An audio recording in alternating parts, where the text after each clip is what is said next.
চল বল, পুরনো পড়ার কোনটা বুঝতে অসুবিধা হয়েছে?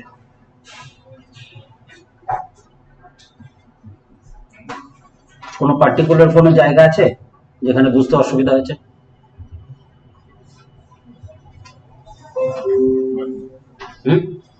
সবটাই বুঝেছিস? হ্যাঁ, বল।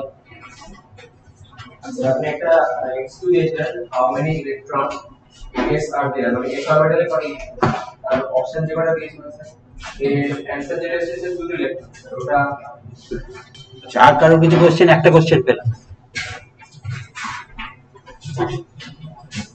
আর কারো কোনো কোশ্চেন?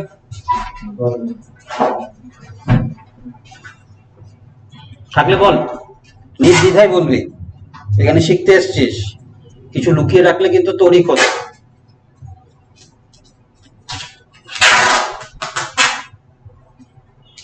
আর কারো কিছু আছে? বল এবার তুই, কোশ্চেনটা কি ছিল? n সমান n equal to 3। 1 minute.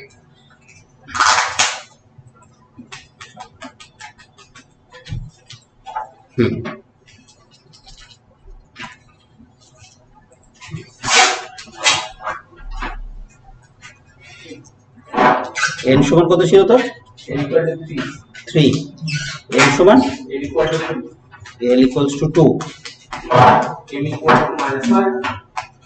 m equals to -1। এতে আমি জিজ্ঞেস করেছিলাম how many ইলেকট্রনস আর দেয়ার, কতগুলো ইলেকট্রন থাকতে পারে এই তিনটে কোয়ান্টাম নাম্বারের। তো দেখ, n equals to যদি 3 হয় তাহলে, আর l equals to 2 আমরা জানি, এখানে আগের দিন করিয়েছিলাম 0 1 2 3। 0 কি সিগনিফাইজ করে? yes। এটা কি সিগনিফাইজ করে? p। এটা এটা সুন্দর। তাহলে এটা আমরা বুঝতে পারছি 3d n আর l এর ভ্যালু থেকে। বস বস, এইবার d এর আমি দেখব কতগুলো বক্স আছে। d এর কটা বক্স থাকে? 5টা। ঠিক। আবার এখান থেকে আমরা m এর ভ্যালু থেকেও বের করতে পারি। l ইকুয়াল টু আগের দিন শিখিয়েছিলাম। হ্যাঁ, তাহলে m এর ভ্যালু হবে -2 2 + 2। সেখানে 5টা ভ্যালু আছে। 5টা ভ্যালু মানে ইচ ভ্যালু, কি বলেছি আমি, ইচ ভ্যালু এক একটা বক্সকে সিগনিফাই করে। তাহলে এটা 5টা বক্স থাকবে।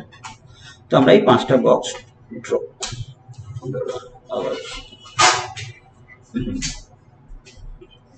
1 2 3 4 5 হয়েছে?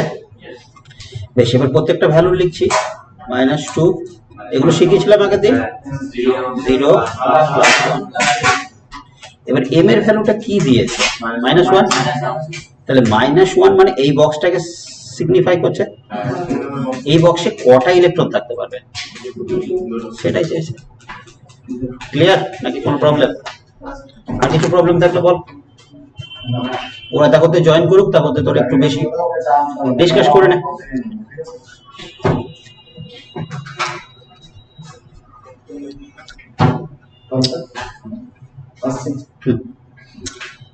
আর বল, কিছু প্রবলেম আছে তো? কোন রকম ভয় পাবি না যে লুকিয়ে রাখবি। এটা এটা এটা বুঝবি যে তোরা এখানে শিখতে এসেছিস। যে বল, আর কিছু আছে কিনা? আর কোনো কোশ্চেন যেটা বুঝতে পারিসনি?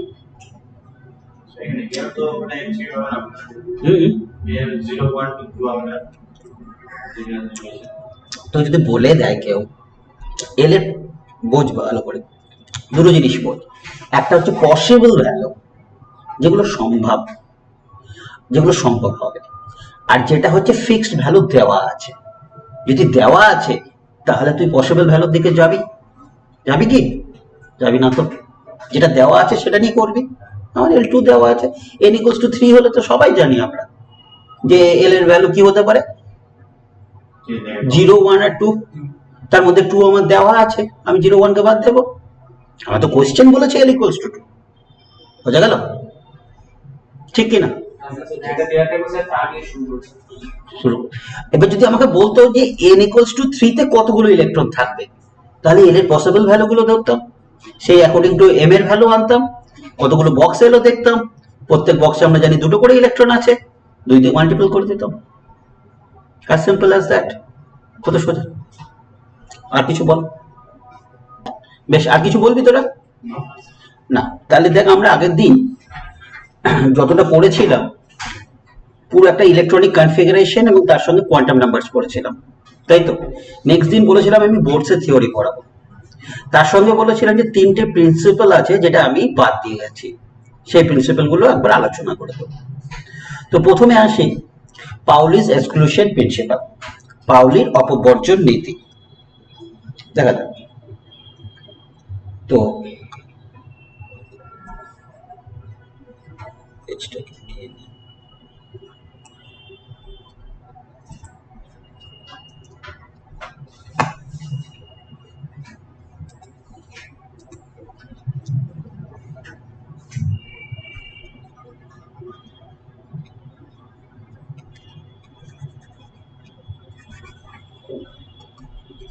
Pauli's exclusion principle, পাউলির অপবর্জন নীতি বাংলায় লিখবি। এখানে কি বলছে, নো টু ইলেকট্রন, আমি বাংলায় বলবো can have 4 identical quantum number।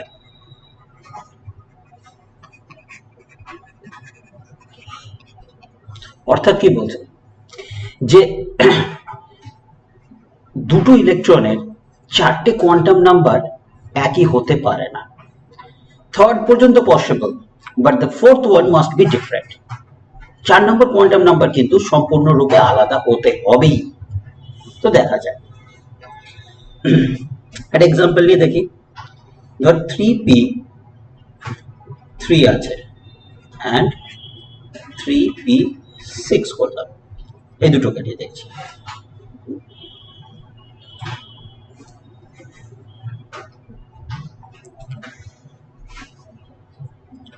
বল দেখি আমার সঙ্গে সঙ্গে 3p চারটে কোয়ান্টাম নাম্বার কি হবে?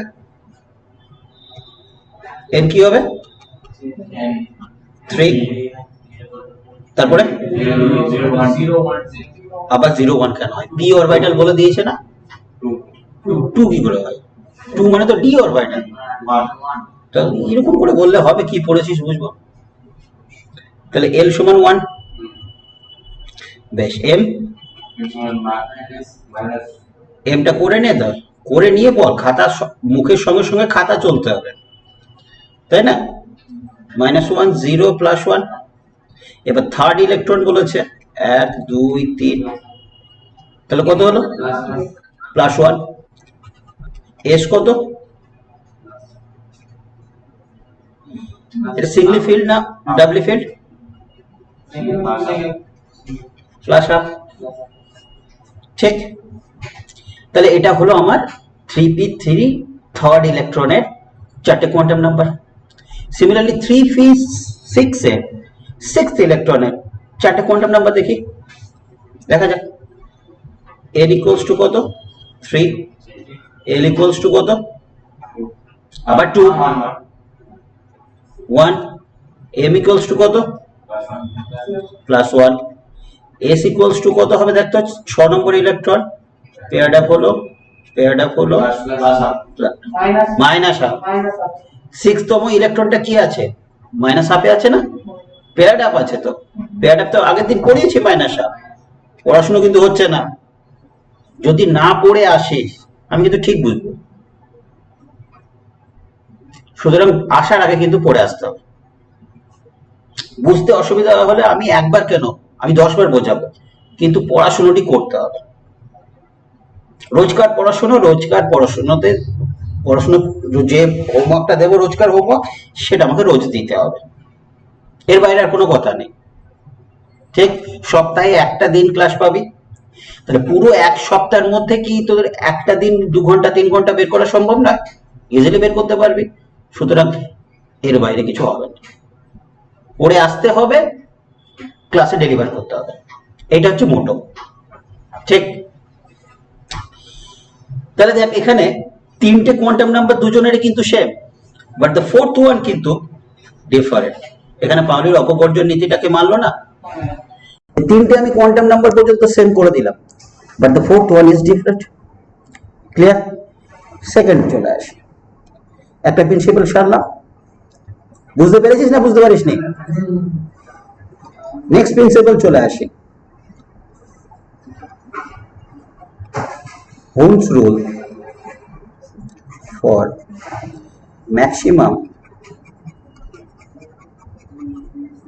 spin multiplicity.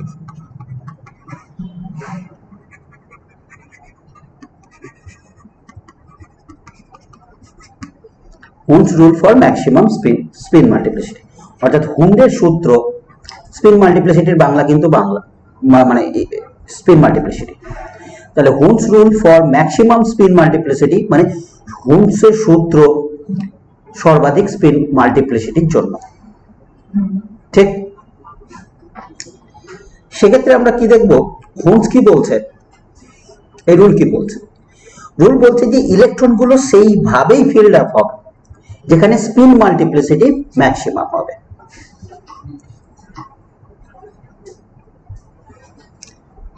The incoming electron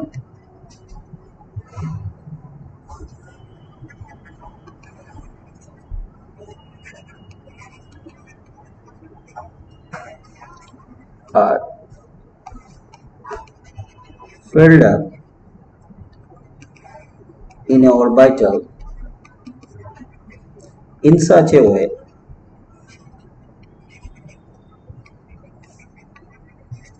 so that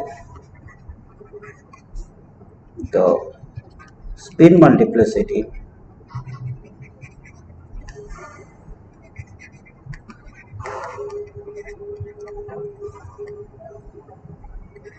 of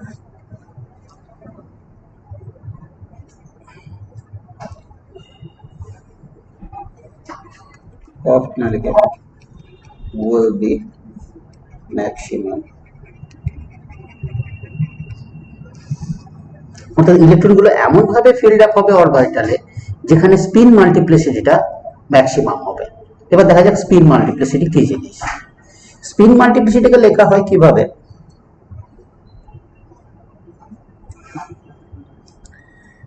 spin multiplicity বলা হচ্ছে Sm, এটা হচ্ছে 2s plus 1। এই যে ক্যাপিটাল এসটা দেখতে পেলি, ক্যাপিটাল এসটা হচ্ছে summation of small S. Summation জিনিসটা বুঝিস আশা করি, যোগ। হ্যাঁ, তো ধর, এবং এই যে স্মল এসটা রয়েছে সেটা হচ্ছে spin quantum number. Small S spin quantum number. ঠিক? তো দেখা যাক, আমি একটা অরবিটাল নিলাম, p এর অরবিটাল,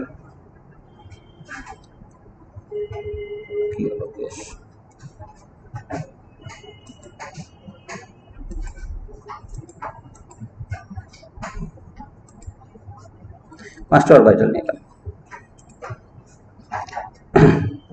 এবার ইলেকট্রন ফিল্ড আপ করছি, ধর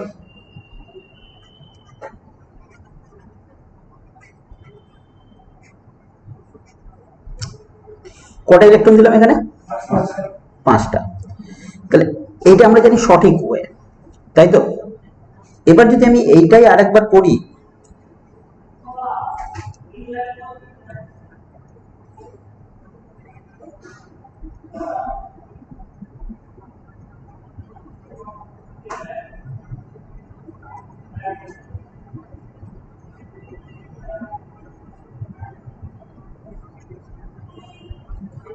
তাহলে আমি এইটারও দেখলাম, দেখ D5 কনফিগারেশন লিখলাম, এটাতেও D5 কনফিগারেশন লিখলাম। তো প্রথমটা আমরা জানি, জেনে গেছি এটা সঠিক, দ্বিতীয়টা ভুল। কিন্তু কে বলেছিল? হোমস বলেছিলেন। কিভাবে বলেছিলেন দেখা যাক। তো বলছে, দেখ প্রথমটার ক্ষেত্রে দেখি, আমরা স্পিন মাল্টিপ্লিসিটি ফর্মুলা দেখেছি। তো দেখা যাক, এটা হচ্ছে প্লাস আপ, এটা হচ্ছে প্লাস আপ, এটা হচ্ছে প্লাস আপ, এটা হচ্ছে প্লাস আপ, এটা হচ্ছে প্লাস আপ।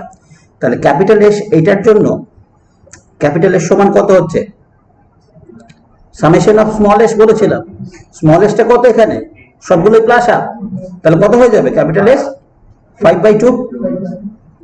বোঝা গেছে না যায়নি?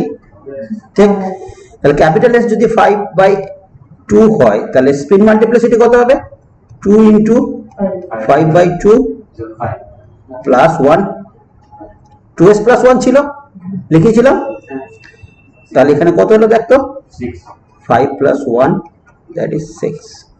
এবার একটু এইটার আসি, এটা দেখ, এটা প্লাস হাফ কিন্তু এটা পেয়ার্ড আপ হয়েছে, মানে এটা মাইনাস হাফ, এটা প্লাস হাফ, এটা মাইনাস হাফ, এটা প্লাস হাফ, তাহলে ক্যাপিটাল এস সমান কত হলো, সামেশন অফ স্মল এস, তাহলে এটা ক্যান্সেল আউট হলো, এটা ক্যান্সেল আউট হলো, এটা একটা পড়ে থাকলো, দ্যাট ইজ প্লাস হাফ পড়ে আছে,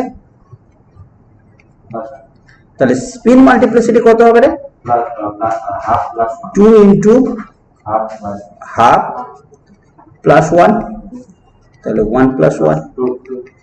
এবার হোমসের মাল্টিপ্লিসিটি ল কি বলেছিলেন হোমস, যে অরবিটাল ইলেকট্রন গুলো এমন ভাবে ফিল্ড আপ হবে যেখানে স্পিন মাল্টিপ্লিসিটিটা ম্যাক্সিমাম, ম্যাক্সিমাম মানে সর্বাধিক। দুটো অপশন দিলাম আমি, দুটোই D5 কনফিগারেশন, দুটোই D5, তারপরে একটা ওরিয়েন্টেশন আলাদা অন্যর থেকে। তাহলে এখানে হোমসের রুল যদি অ্যাপ্লাই করি তাহলে আমরা বলে দিতে পারবো না যে হুইচ ওয়ান ইজ কারেক্ট, কোনটা কারেক্ট, ফার্স্ট এরটা যেটা সিঙ্গলি ফিল্ড আপ হয়েছে। তাহলে এখান থেকেও কিন্তু আমরা প্রমাণ করতে পেরেছিলাম যে Hund's rule correct. Hund's rule থেকে আমরা কিন্তু ডিটারমাইন করতে পেরেছিলাম যে প্রথমে সিঙ্গলি ফিল্ড হবে, তারপরে ডাবলি ফিল্ড হবে।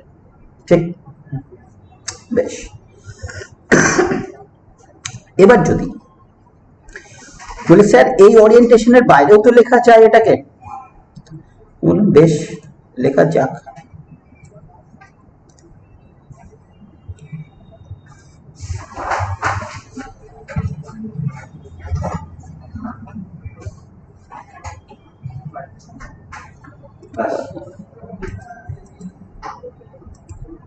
হয়েছে, 6টা হয়ে গেছে নাকি?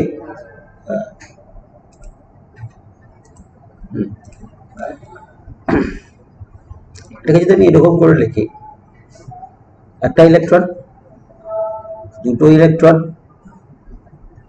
তিনটে ইলেকট্রন, চারটে ইলেকট্রন, পাঁচটা ইলেকট্রন, দেখ এটা কিন্তু 6 কম আসবে। নিজেরা বের কর কত আসছে দেখতো, এটা তো একটা ওরিয়েন্টেশন হবে।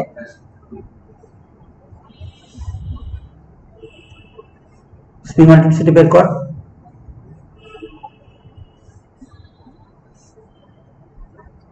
ক্যাপিটাল এস কত আসছে, ক্যাপিটাল এস আছে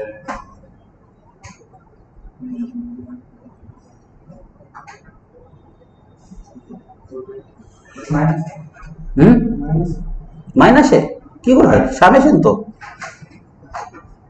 ক্যাপিটাল এস কিভাবে আসবে, সামেশন অফ স্মল এস, তাহলে যতগুলো স্পিন কোয়ান্টাম নাম্বার আছে সবগুলো সামেশন, তাদের ভ্যালু সামেশন। মাইনাসে আসছে, কি করে বলিস রে, প্রথমটার জন্য প্লাস আপ,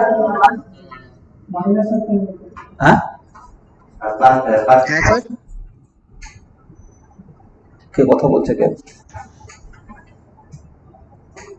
হ্যাঁ ভবিষ্যৎ কিছু বলছেন? না না স্যার কিছু বলিনি। ঠিক আছে, ওরা কি এসেছে?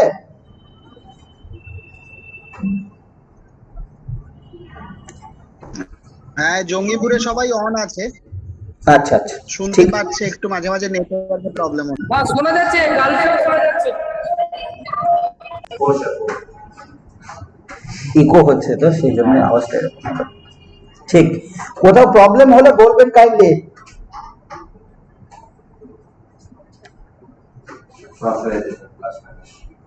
তো কি করে বললি মাইনাসে আসছে, তাহলে এতজন বলছিস মাইনাসে আসছে, দেখ এটার জন্য প্লাস হাফ, এটার জন্য মাইনাস হাফ, ক্যান্সেল আউট হলো, তাহলে পড়ে থাকলো কি plus half plus half plus half, তাহলে ক্যাপিটাল এস সমান কি আসছে 3/2, তাহলে কি করে মাইনাসে এলো তোদের, তাহলে এস এম সমান কত এলো 2 × 3/2 প্লাস 1 কত আসছে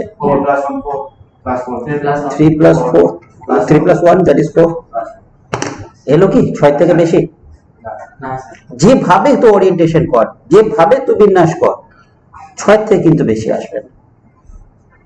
আর হুলসের রুলে দেখা একটা কথা লেখা আছে, দ্যাট ইজ ম্যাক্সিমাম। তো ম্যাক্সিমাম মানে আমি যেটা ম্যাক্সিমাম হবে সেটাকেই নেব। তো that's why 6 will be the correct answer. সেই জন্য ওরিয়েন্টেশনটা প্রথম যেটা করেছিলাম সিঙ্গলি ফিল্ড, সেটা হচ্ছে কিন্তু আমাদের কারেক্ট। এটা হচ্ছে আমাদের কারেক্ট। তাহলে বোঝা গেল এখন যে কিভাবে আমাদের এই ওরিয়েন্টেশনটা এসেছিলাম, যেটা প্রথম ক্লাসে বলেছিলাম যে সিঙ্গলি ফিল্ড আপ, তারপরে ডাবলি ফিল্ড আপ। বললাম না, chemistry each and everything has its own reason, যদি সঠিকভাবে বোঝা যায়। কোনো কিছু মুখস্থ করতে হয় না, শুধু ইনঅর্গানিকের রিয়াকশন করা ছাড়া, তাছাড়া আর কিছু মুখস্থ করতে হয় যদি বুঝতে চাস। বেশ, এটা হলো আমাদের হুলস রুল। এরপরে আর একটা বাকি আছে আমাদের, সেটাতে ফিরে আসা।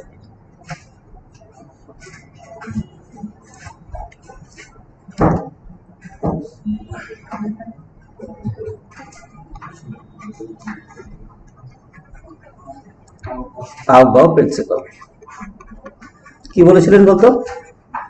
স্কুলে তো সবারই পড়া হয়ে গেছে। আউটবাউ প্রিন্সিপালকে একটা নাম দেওয়া হয় বিল্ডিং আ প্রসেস। ধর একটা সিঁড়ি, ফার্স্ট ধাপ না উঠে কি তুই মিডল ধাপ উঠতে পারবি? পারবি না। তো সেই রকম হচ্ছে এটা, যেটা কম শক্তি সম্পন্ন অরবিটাল, সেখানে ইলেকট্রন না দিয়ে হায়ার শক্তি সম্পন্ন বা উচ্চ শক্তি সম্পন্ন অরবিটালে ইলেকট্রন কিন্তু ফিল্ড আপ হবে না, তাই না? তাহলে প্রথমে 1s আগে ফিল্ড আপ হবে, তারপরে 2s আসবে, 2s আগে ফিল্ড আপ হবে, তারপরে 2p আসবে, and so on। নিম্ন কক্ষ থেকে ক্রম পর্যায়ে উচ্চ কক্ষে ইলেকট্রন ফিল্ড আপ হবে। এটাই তো আউটবাউ প্রিন্সিপাল। ক্লিয়ার? আর লেখার কোনো দরকার নেই। তাহলে আমাদের ওই পোর্শন গুলো শেষ হয়ে গেল।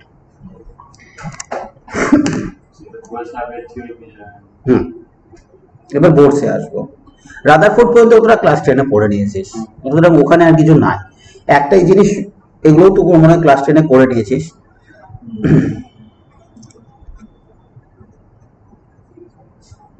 আচ্ছা, এটার আগে আমাকে যেটা হতে, ধর ল্যামডা কি জিনিস? তরঙ্গ দৈর্ঘ্য, দ্যাট ইজ ওয়েভলেন্থ। এগুলো করে নিয়েছিস না? আচ্ছা, তারপরে এটা কি জিনিস? New, that is frequency. Frequency Bangla কি? কম্পাঙ্ক, ঠিক। আর একটা বলতে পারি ভেলোসিটি, এটা গতিবেগ, তাই তো? এদের রিলেশন কি সেটা ক্লাস 10-এ পড়েছিলিস না? কি পড়েছিলিস বলতো? v equals to lambda into d, পড়েছিলিস তো? বেশ।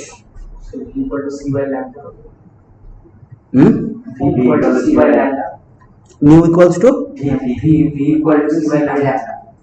v equals to c by lambda। v nu বল, সেটা বল। তাই তো হচ্ছে আমার, দেখ, nu equals to v by lambda। এবার তোরা c দিয়ে বলছিস, কোনো প্রবলেম নেই। আমি কি বললাম? v is the velocity, c কেও তো আমরা ভেলোসিটি বলি, তাই না? তো এখানে c by lambda ও বলতে পারিস। বোঝা গেল? এবার চলে আসি আমরা বোরের পস্টুলেটস, বোরের থিওরিতে।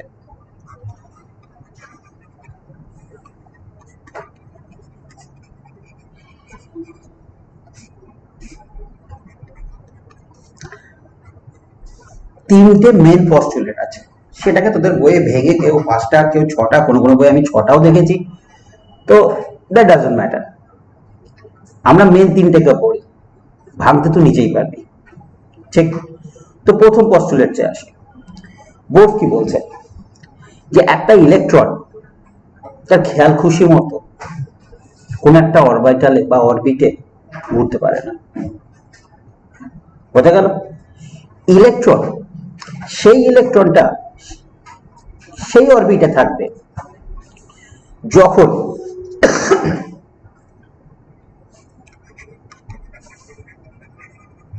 অ্যাঙ্গুলার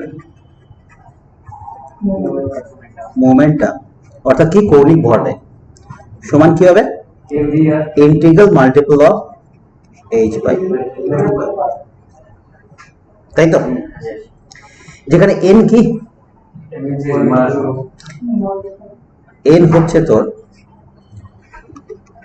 নাম্বার অফ অরবিট, অর্থাৎ এটাকে আমরা বলতে পারি না প্রিন্সিপাল কোয়ান্টাম নাম্বার।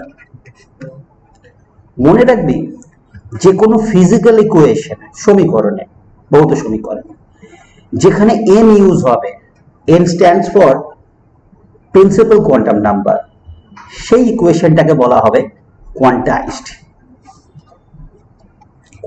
ইকুয়েশন।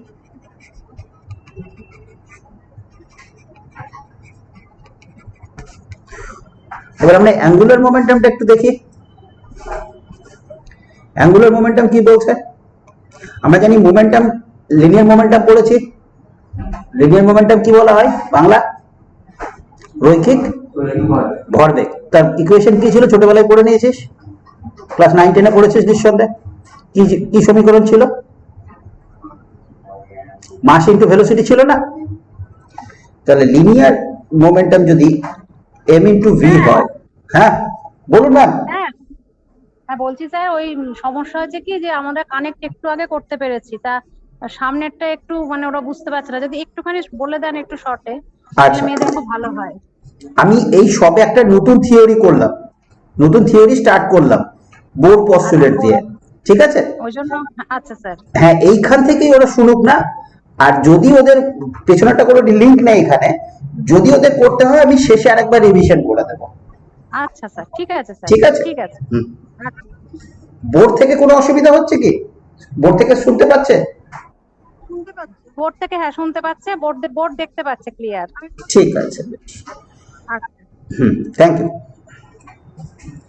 তো যদি লিনিয়ার মোমেন্টাম অর্থাৎ রৈখিক ভরবেগ তার ইকুয়েশন যদি mv হয়, তাহলে অ্যাঙ্গুলার মোমেন্টাম, অ্যাঙ্গুলার মোমেন্টাম কি হবে? অবভিয়াসলি একটা রেডিয়াস অ্যাড হবে, তাহলে অ্যাঙ্গুলার মোমেন্টাম হয়ে যাবে mvr। তো এই mvr কে বলা হচ্ছে কি?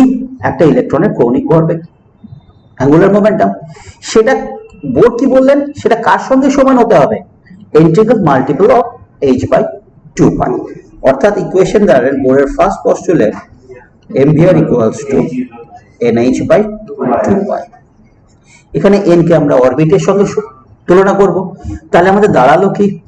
একটা ইলেকট্রন সেই অরবিটেই থাকবে যদি তার ইলেকট্রনটির অ্যাঙ্গুলার মোমেন্টাম সেই অরবিটের সঙ্গে রিলেশনে যদি আমি আনি nh বাই 2 পাই হতে হবে। বুঝে গেল? সেই অরবিটেই থাকবে যেখানে তার অ্যাঙ্গুলার মোমেন্টাম ওই অরবিটের সঙ্গে h বাই 2 পাই এর সঙ্গে মাল্টিপল হতে পারে।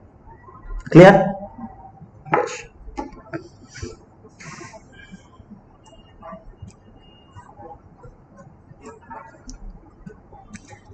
दो नंबर पॉस्टुलेट से आसि। 2 नंबर पॉस्टुलेट्स किंतु बोर की बोललेन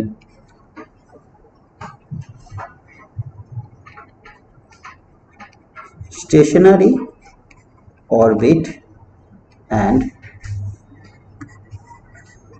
stationary energy state, stationary orbit এবং স্টেশনারি এনার্জি স্টেটের সম্পর্কে। তো দেখা যাক কি জিনিস। স্টেশনারি মানে স্থায়ী কক্ষপথ বা অরবিট বলতে কি বলে? কক্ষক, স্থায়ী কক্ষক এবং স্থায়ী শক্তি স্তর, এই সম্পর্কে বললেন। কি বলা যাচ্ছে দেখ, উনি বললেন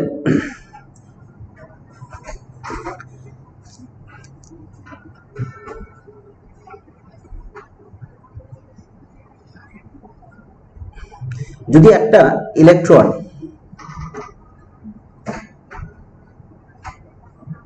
এখানে আছে, তাহলে সেই ইলেকট্রনটার শক্তি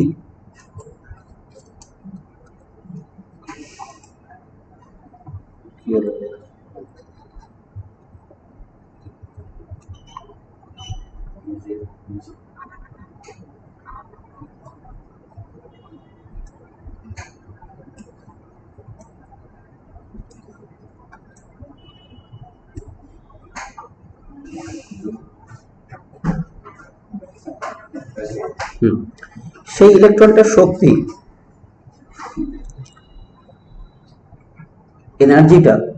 এনার্জি অফ অরবিটাল বা অরবিট বলি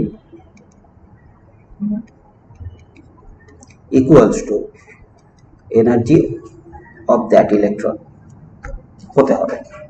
তাহলে একটা ইলেকট্রন যে কোনো একটা অরবিটে ঘুরছে, তার মানে কি? তার মানে হচ্ছে যে ওই ইলেকট্রনটার এনার্জি ওই অরবিটের এনার্জির সঙ্গে সমান। এই যে স্টেটমেন্টটা উনি দিলেন, এখানে চলে এলো দুটো জিনিস, স্টেশনারি অরবিট এবং স্টেশনারি এনার্জি স্টেট। যে অরবিটে ইলেকট্রনটা ঘুরছে, তাহলে সেই অরবিটটাকে বলছি আমি stationary orbit for that electron. ওই ইলেকট্রনের জন্য ওটা হচ্ছে স্টেশনারি অরবিট। আবার যে এনার্জির সঙ্গে ইলেকট্রনটা ঘুরছে, ওই অরবিটের জন্য সেই এনার্জিটাকে কি বলা হচ্ছে? Stationary energy state for that electron for that orbit. ওই অরবিটের জন্য ওটা যে স্থায়ী শক্তি স্তর, এবং স্টেশনারি অরবিটটা হচ্ছে ওই ইলেকট্রনের জন্য হচ্ছে এটা স্টেশনারি অরবিট। বুঝতে পারলাম না? যে একটা ইলেকট্রন যে কক্ষপথে ঘুরছে, যে কক্ষকে ঘুরছে, সেই কক্ষকের এনার্জি একটা ইলেকট্রনের এনার্জির সঙ্গে সমান হতে হবে। তাহলে ওই কক্ষকের শক্তি, সেটাকে আমরা বলবো স্টেশনারি এনার্জি স্টেট। আর ওই অরবিটটাকে বলবো, ওই কক্ষকটাকে বলবো ওই ইলেকট্রনের জন্য স্টেশনারি অরবিট। ক্লিয়ার?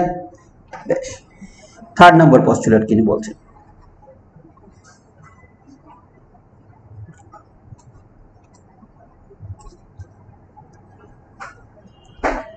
তিন নম্বর বলছেন, যদি স্টেশনারি এনার্জি স্টেট থেকে একটা ইলেকট্রনকে হায়ার এনার্জি স্টেটে নিয়ে যাওয়া যায়, তাহলে কি করতে হবে? তাহলে আমাকে শক্তি প্রদান করতে হবে। Energy is required for that transition. একটা লোয়ার এনার্জি স্টেট থেকে হায়ার এনার্জি স্টেট নিয়ে যাব, ইলেকট্রনকে কি লাগবে? শক্তি লাগছে। সিমিলারলি, ঠিক একইভাবে একটা স্টেশনারি এনার্জি স্টেটে থাকা ইলেকট্রনকে লোয়ার স্টেশনারি এনার্জি স্টেটে নিয়ে আসছে, তাহলে শক্তি কি হতে হবে? বর্জন করতে হবে। এইবার দেখ,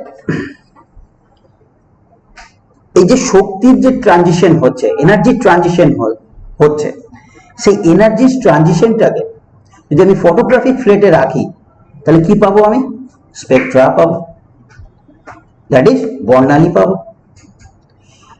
এই বর্ণালী কত ধরনের পাবো? 2 ধরনের ট্রানজিশন হচ্ছে, 2 ধরনের বর্ণালী পাবো। যদি আমাকে শক্তি প্রদান করতে হয়, that is energy is required, কখন লাগছে? যখন তার নিজস্ব স্টেশনারি এনার্জি স্টেট থেকে হায়ার স্টেশনারি স্টেটে নিয়ে যাচ্ছি, তাই তো? এনার্জি অ্যাবজর্বড হচ্ছে, এনার্জি শোষিত হচ্ছে, কার দ্বারা? না ওই ইলেকট্রনের দ্বারা। তাহলে এই যে এনার্জি ট্রানজিশন, তাকে যদি ফটোগ্রাফিক প্লেটে ট্রান্সফার করি, তাহলে কি ধরনের আমরা বর্ণালী পাবো? কি ধরনের স্পেকট্রা পাবো? অ্যাবজর্পশন স্পেকট্রা, ঠিক কিনা?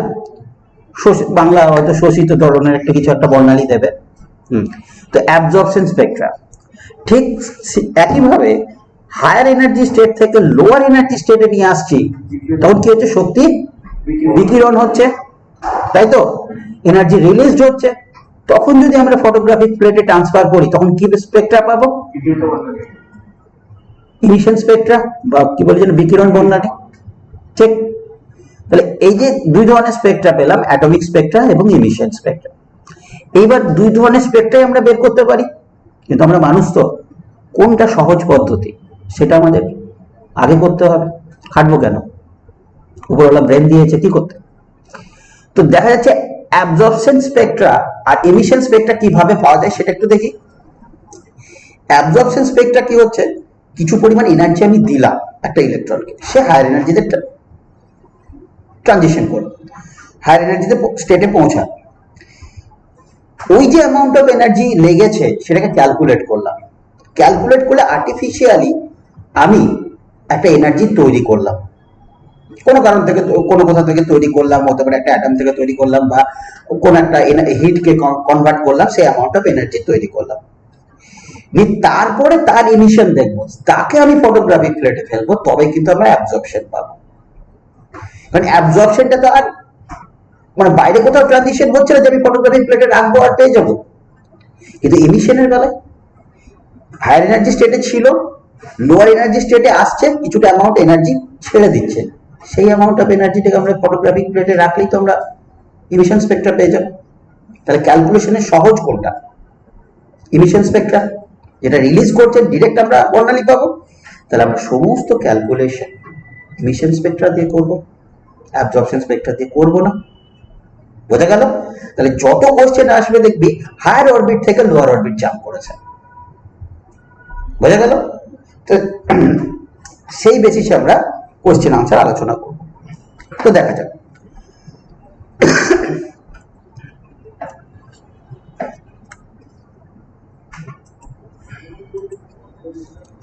তো এখানে বলছেন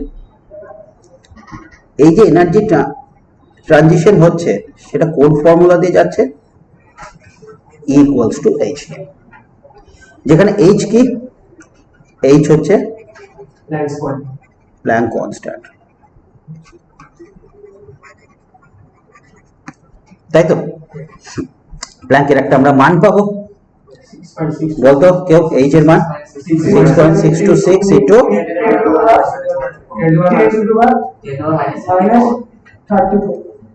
10 to the power minus 34 unit কি? Joule per second. ঠিক আছে। তো আর যদি সিজিএস এ বলি,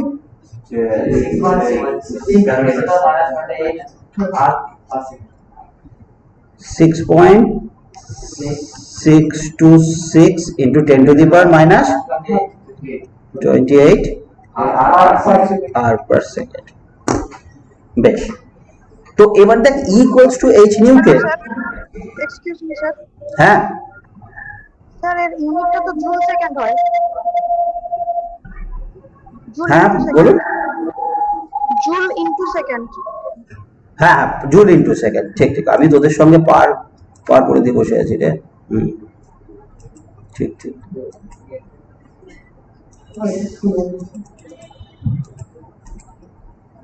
ঘুরে চলে গেল নেই পুরোটাই।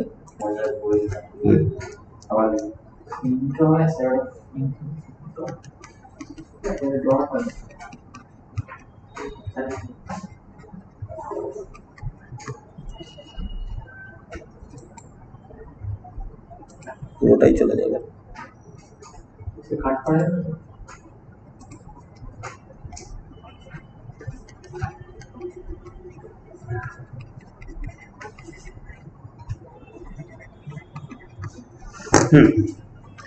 বেশ ঠিক আছে। তাহলে E equals to H new, এটাকে আমরা যদি করি E equals to নিউটাকে ভাঙতে পারি কিভাবে? C by lambda। তাহলে E equals to HC by lambda। যদি এখানে 1 মোল ইউজ করি, 1 মোল ইলেকট্রনের গল্প আসে, কিছু নিউমেরিক্যালসে আসবে, তখন এই ফর্মুলাটা ইউজ করব, HC E equals to Na HC by lambda। Na হচ্ছে অ্যাভোগাড্রোস নাম্বার, ঠিক?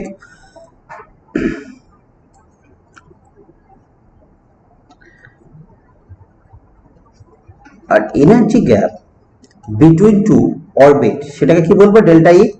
সেটাকেও আমরা কিন্তু H নিউ হিসেবে কাউন্ট করব। যে একটা অরবিট থেকে আর একটা অরবিট কনজিকিউটিভ যদি অরবিট থাকে তাহলে H নিউ বলেই আমরা কিন্তু তার এনার্জিকে কাউন্ট করব, ঠিক? তো এবার দেখি এই তিনটে আমাদের মেন পস্টুলেট ছিল বোর্ডে। ফার্স্ট পস্টুলেট আমরা শিখলাম অ্যাঙ্গুলার মোমেন্টাম, সেকেন্ড পস্টুলেট শিখলাম stationary orbit and stationary energy state, third postulate আমরা শিখলাম কি? About spectra. যদি হায়ার অরবিটে যাই এনার্জি দিতে হবে, লোয়ার অরবিটে আসে এনার্জি রিলিজ করবে, ঠিক? চলে আসি অ্যাটমিক স্পেকট্রাতে।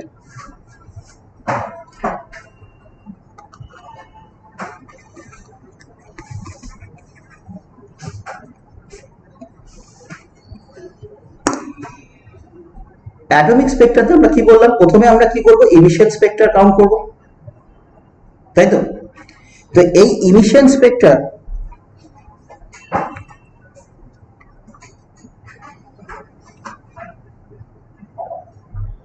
কতগুলো দেখতে পাবো?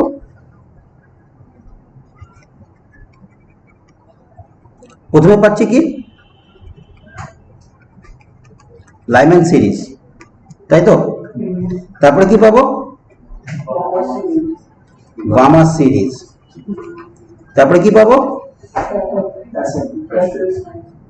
পাশ্চেন সিরিজ।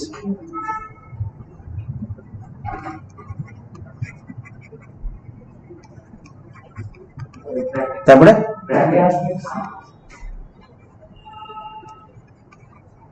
Bracket series. তারপরে প্রোফোন বা ফোন সিরিজ। তারপরে সবার শেষে পাবো, প্রথমেই লিখেছি দেখ লিভেন সিরিজ। তাই এতগুলো 6টা সিরিজ পাবো। এটা ডিটেলস আমরা একটু পরে আসবো, অ্যাটমিক স্পেক্ট্রার ডিটেলসটা আমরা পরে আসবো। যেখানে একটু ইউজ হলো বলে আমরা এটুকু বলে নিলাম। এবার চলে আসি আমরা অ্যাপ্লিকেশন অফ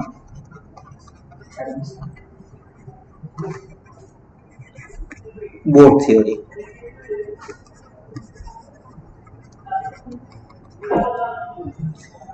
ফার্স্ট আমরা কি পড়বো? একটা লিমিটেশন পড়বো যে বোর্ড থিওরি কোন ধরনের অ্যাটম বা আয়নের ক্ষেত্রে অ্যাপ্লিকেবল, জানা আছে কারোর? একমাত্র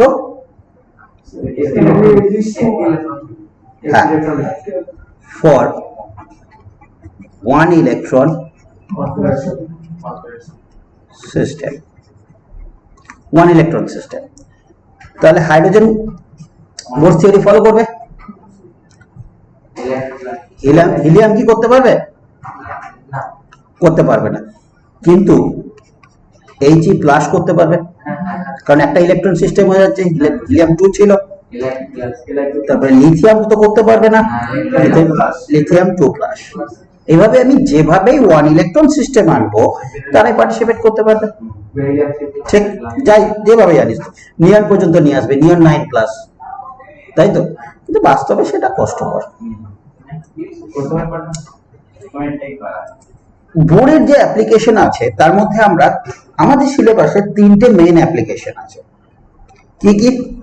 ফার্স্ট হচ্ছে এনার্জি ক্যালকুলেশন।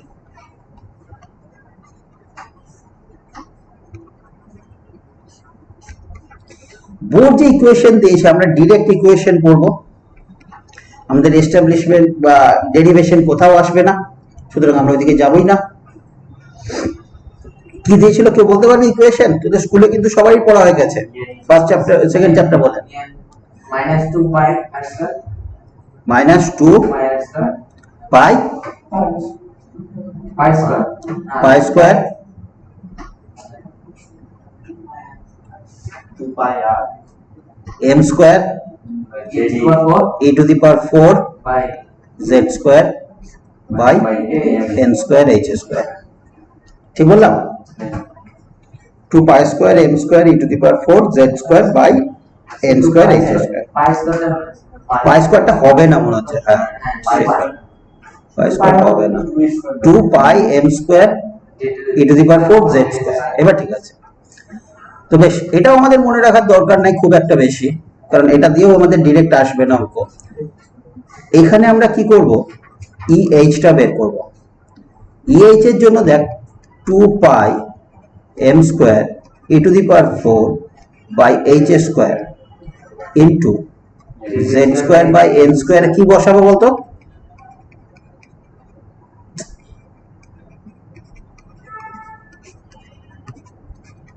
পাই স্কয়ারটা হলো স্যার m স্কয়ারটা হতো না, -2 pi square m z square e to the power 4। বেশ, বলছিস তুই পাই স্কয়ারটা হবে না, পাই স্কয়ারটা হবে স্যার m স্কয়ারটা হবে m স্কয়ারটা হবে না। ঠিক আছে, কোনো প্রবলেম নেই। হ্যাঁ স্যার মাইনাস এগুলো আমাদের মনে রাখারও দরকার নেই। ঠিক আছে, এগুলো আমাদের কোনো কাজে লাগবে না। দেখে যা তো 2 pi m square e to the power 4 by h square. এবার হাইড্রোজেন যেহেতু আছে আমরা লিখতে পারি না z ইকুয়ালস টু 1 হাইড্রোজেনের, n ইকুয়ালস টু 1, তাহলে 1 স্কয়ার বাই 1 স্কয়ার। তাহলে EH সমান কি আসছে? 2 pi m square e to the power 4 by h square. এইবার দেখ m square বলেন pi square হ্যাঁ, হ্যাঁ। 2 pi m z square e to the power 2 pi square I square আছে pi square 2 pi square m যেটাই হচ্ছে ঠিক আছে 2 pi square m e to the power 4 by h square তাই যদি হয় তাহলে আমরা এখানে বলতে পারবো না en ইকুয়ালস টু এই জিনিসটা পুরো এখানে যদি আমরা সাবস্টিটিউট করি তা কিভাবে চলে যাবে সেজন্য আমাদের আর মনে রাখার দরকার নাই, আমারও মনে নাই, কোথাও লাগবে না। তাহলে এই জিনিসটা পুরোটা যদি চলে যায় আমরা লিখতে পারি কি EH into Z square by N square, এইটা আমাদের লাগবে। বোঝা গেল? এইটা আমাদের লাগবে, এই ইকুয়েশনটা আমাদেরকে করতে হবে। En equals to EH into z square by n square। তাতে যদি 2 pi square m square যদি থাকে আমাদের MCQ এর কোথাও লাগছে না। বোঝা গেল? আমাদের রিলেশন যেটা লাগছে En equals to EH into z square by n square। তো এখানে দেখ এই যে একটা রিলেশন পেলাম যেখানে EH সমান কত জানিস কি?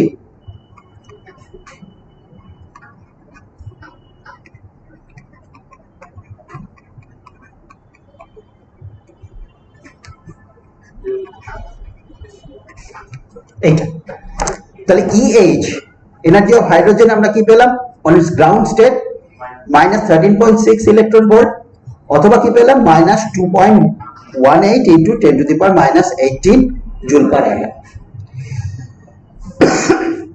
তাহলে কেউ আমাকে একটা অঙ্ক করে দেখা, লিথিয়াম 2 প্লাসে থার্ড অরবিটে এনার্জি কত? লিথিয়াম 2 প্লাসে থার্ড অরবিটের এনার্জি কত?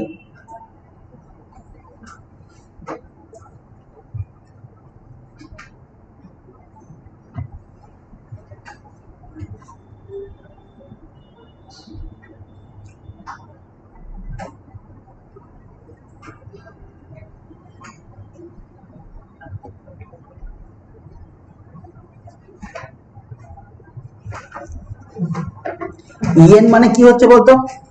nth অরবিটে এনার্জি, nতম অরবিটে এনার্জি, EH হচ্ছে হাইড্রোজেনের এনার্জি যেটা আমি এক্ষুনি দিয়ে দিয়েছি, Z হচ্ছে কি অ্যাটমিক নাম্বার, n হচ্ছে কি যে অরবিটে আছে, এইগুলো তো কমন জিনিস। তাহলে Z হচ্ছে তার অ্যাটমিক নাম্বার, n হচ্ছে তার যে অরবিটে আছে, EH হচ্ছে energy of hydrogen on it's ground state, En হচ্ছে nth অরবিটে এনার্জি। ক্লিয়ার? তাহলে লিথিয়াম 2 প্লাস বলেছি, কত অরবিট বলেছি? Third orbit. বসিয়ে দিবি, সিম্পল ব্যাপার। দেখ আমার ওটা কি ওখানে যে ঝাঁপিয়ে পড়লি ওখানে কিছু লাগছে? EH কত যদি আমি ইলেকট্রন ভোল্ট করি, Z কত আমার? লিথিয়ামের Z কত?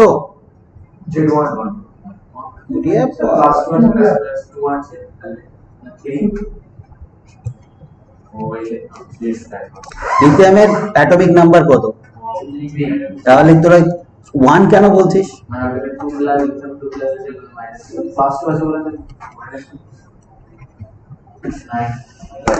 বলো থার্ড অরবিটে কোনটা?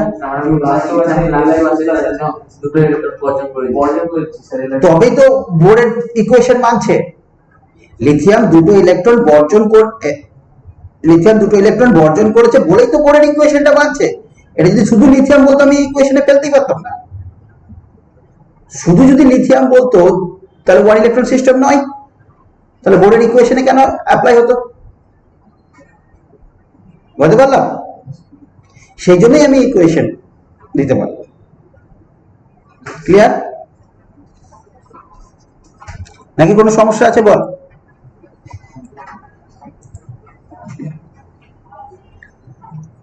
যদি এবার আমি বলি BE 3 প্লাস ফোর্থ অরবিট বের করে দেখা দেখি। En সমান কত, ফোর্থ অরবিটের এনার্জি কত?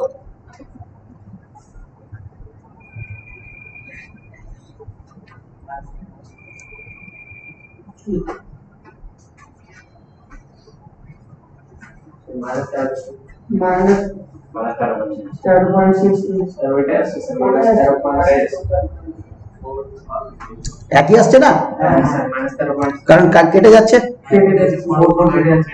হ্যাঁ, তাহলে En ইকুয়ালস টু আসছে -13.6 ইন্টু 4 স্কয়ার বাই 4 স্কয়ার, কারণ জেড সমান ওর 4, আবার ফোর্থ অরবিটও দিয়েছি, তাহলে -13.6 ইলেকট্রন ভোল্ট। যদি বোরের থিওরি মানে that is one electron system হয়, আর কোন একটা অরবিটে তোকে যদি এনার্জি বের করতে বলে, তাহলে এই সিস্টেমে হবে। বল তাহলে আমার ওই আগের ইকুয়েশনটি খুব দরকার ছিল?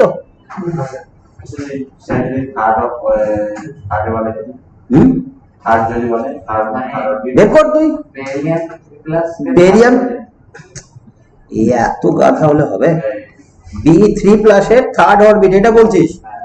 তো এমনি বের কর না, একই তো formula. En equals to -13.6 into 4 square by 3 square. Calculation তোর হাতে। হ্যাঁ,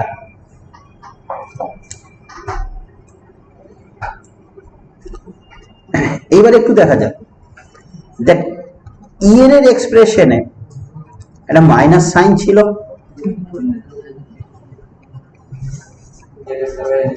ছিল তো? তাহলে এইটা আমাকে জানতে হবে, what is the physical significance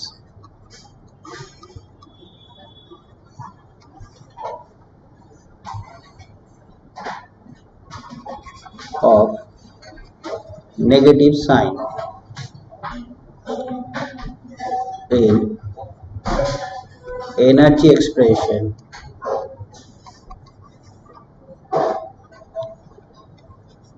of Bohr's theory। অর্থাৎ বোরের থিওরিতে, বোরের তত্ত্বতে যে শক্তির সমীকরণ, সেই শক্তির সমীকরণে ঋণাত্মক সাইনের ভৌত তাৎপর্য কি। তো দেখা যাক এটা নেগেটিভ সাইনের ভৌত তাৎপর্য কি দাঁড়াচ্ছে।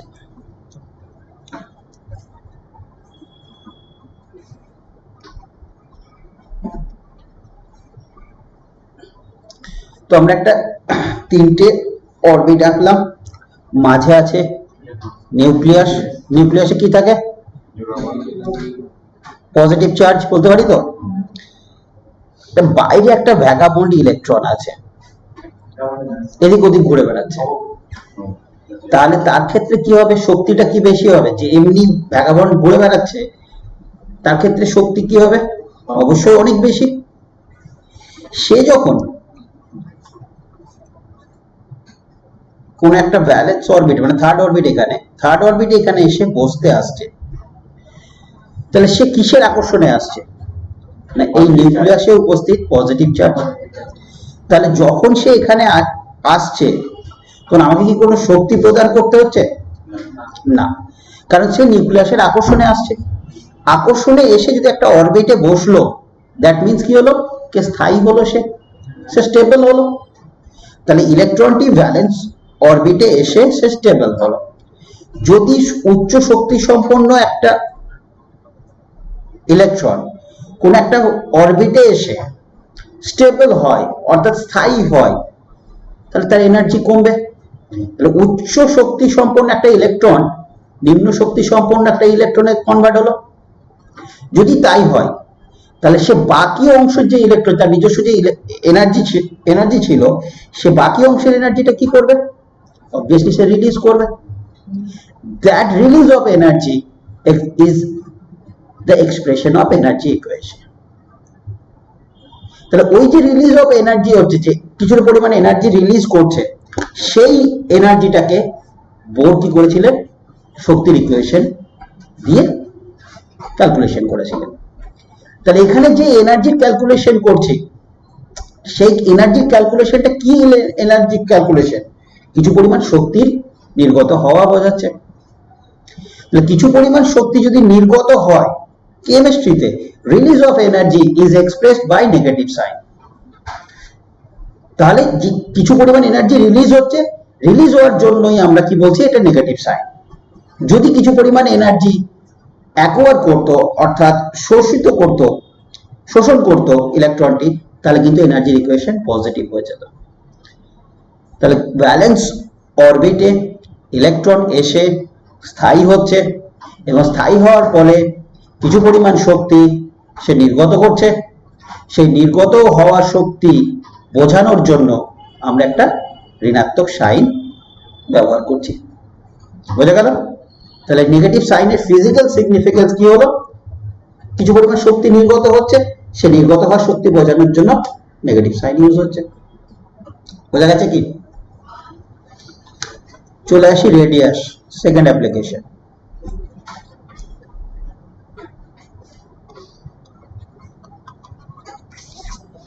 রেডিয়াস বোর কি করলেন, nth অরবিটের রেডিয়াসের ইকুয়েশন দিলেন। ইকুয়েশন কি? n square h square by 4 pi square m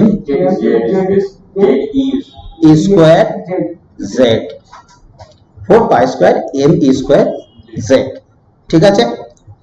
তাহলে আর h যদি বলি, এবার n কি? প্রিন্সিপাল কোয়ান্টাম নাম্বার, h কি আমরা জানি প্ল্যাঙ্ক কনস্ট্যান্ট, m হচ্ছে মাস অফ ইলেকট্রন, e হচ্ছে ইলেকট্রনিক চার্জ, z হচ্ছে atomic number.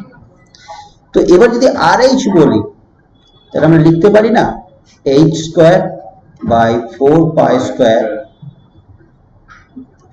m e square into n square by z। और এটা আমরা করে দিতে পারি, হাইড্রোজেনের জন্য 1 1 বসিয়ে দেব, h square by 4 pi square m square into 1 square by 1।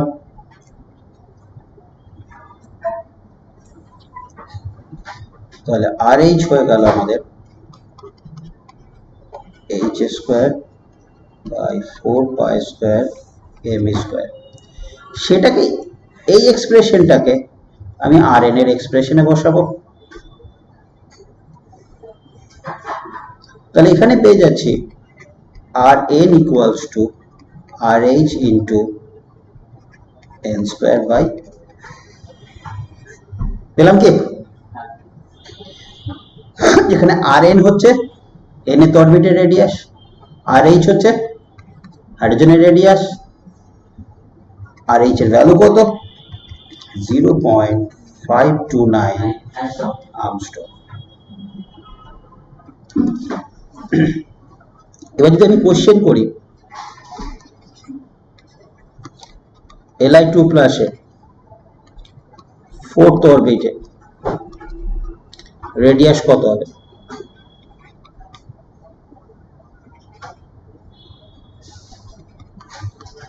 কি হবে equation? Rn equals to RH into n square by z। তাহলে এখানে R3 না 4th অরবিট বলেছি, R4 equals to হয়ে যাচ্ছে 0.529 আর্মস্ট্রং ইনটু n কত? 4 স্কয়ার, z কত? 3। তাহলে ইকুয়েশন দাঁড়ালো আমার 16/3।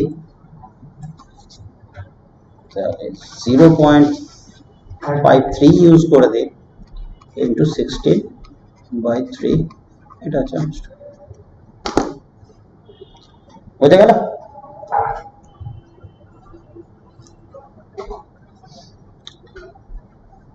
লিখে নেয়।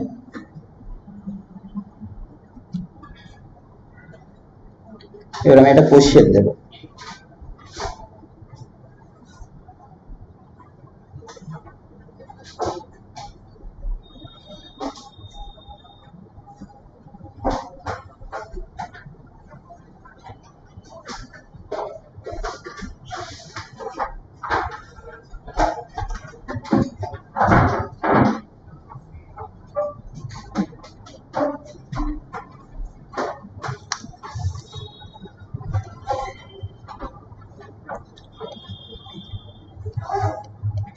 radius of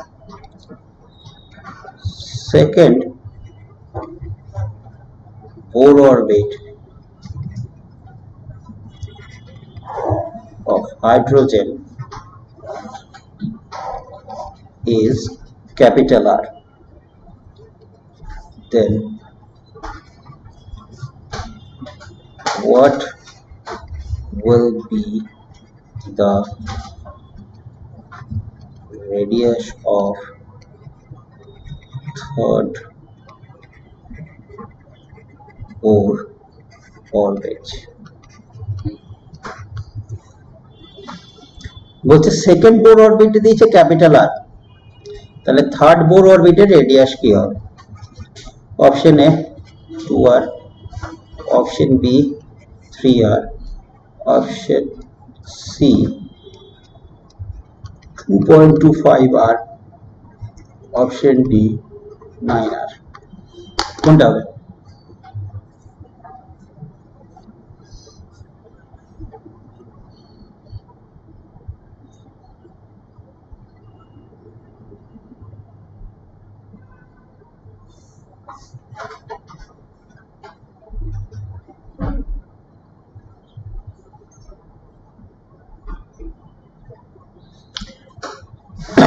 হাইড্রোজেনের দ্বিতীয় বোর কক্ষপথের ব্যাসার্ধ দিয়েছে ক্যাপিটাল আর, তাহলে চেয়েছে থার্ড কক্ষপথের ব্যাসার্ধ কত হবে,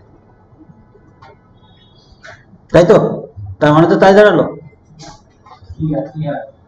কি করে সেকেন্ড কক্ষপথের ক্যাপিটাল যদি আর হয় তাহলে তুই কি করে 3r বলিস?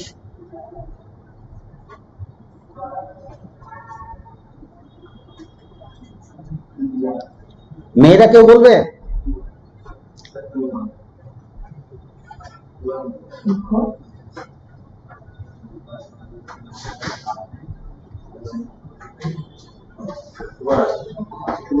সার্ভার স্যার ছেলেগুলো কিছু বলছে?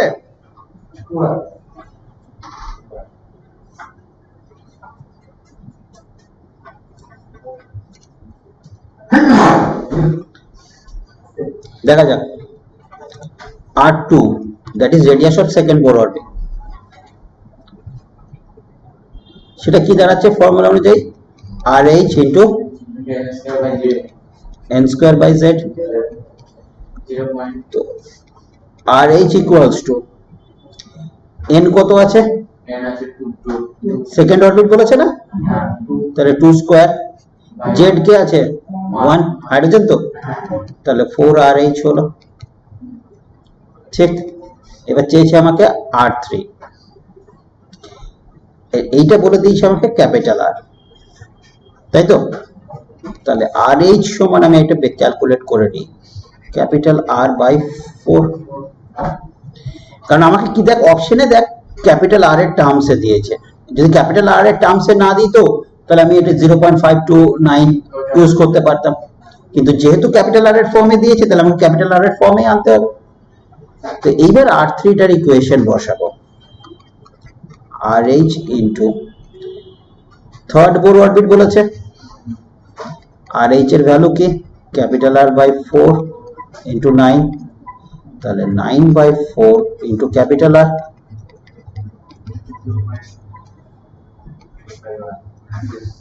বোঝা গেল? কোনো সমস্যা?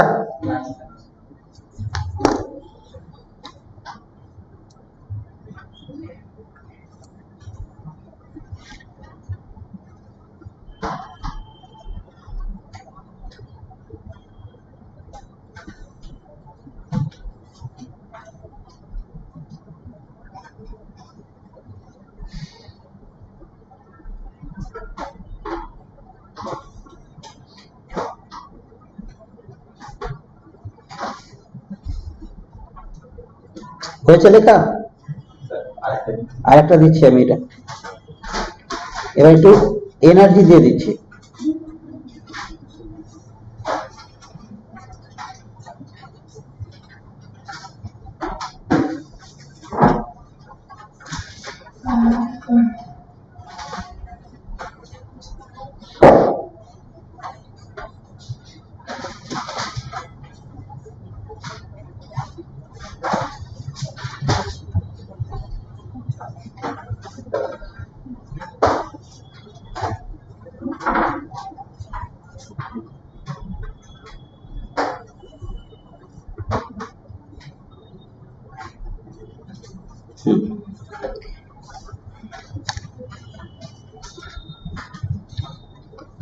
find the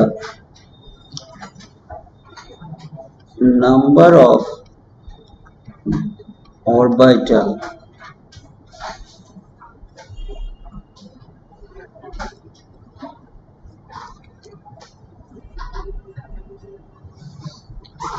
present in the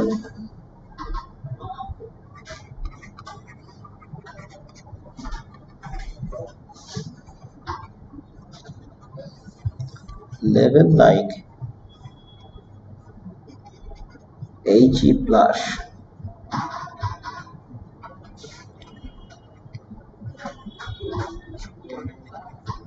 which have energy equals to minus 30 points. Ball which have energy। আচ্ছা বলছে কি, আমি বাংলায় বলছি, দেখ বলছে কতগুলো অরবিটাল আছে He প্লাসে যার এনার্জি মাইনাস 30.6 ইলেকট্রন ভোল্ট। কতগুলো অরবিটাল আছে সেইখানে।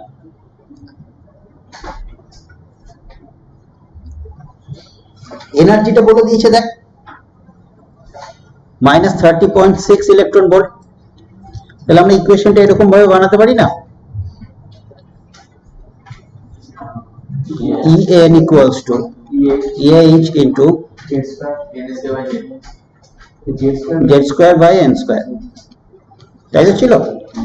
এটা হচ্ছে 30.6, এটা হচ্ছে 13.6, আর এটা হিলিয়াম হচ্ছে কত, জেড হচ্ছে তো 4, N স্কয়ারটা বার করব, তাহলে আসছে কত, N square equals to minus 13.6 into 4 divided by 30.6। আবার 2 স্কয়ার করলাম যে জেড, মাইনাসটা কেটে গেল, তাহলে এলো কত 13.6 into 4 divided by 30.6, কত আসছে বলতো,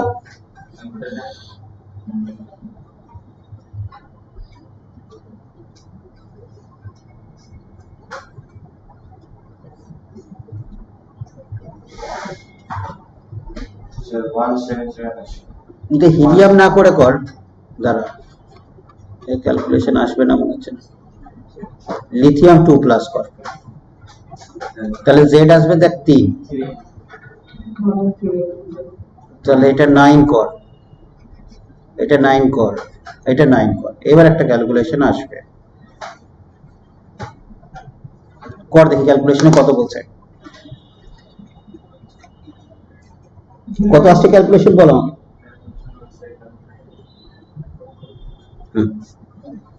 লিথিয়ামই হবে, ভুল দেওয়া আছে, চলে আসছে দেখ ক্যালকুলেশনে 4, তাহলে এটা 4 চলে এলো n স্কয়ার সমান, তাহলে n সমান কত আসছে, n সমান 2, n সমান যদি 2 হয়, মাইনাস 2 কি আর n এর ভ্যালু আসে, তাহলে n সমান যদি 2 হয়, তাহলে আমরা l এর মান n নিঃসন্দেহে নাম্বার অফ অরবিটালস বলে না, কে বলে, m বলে,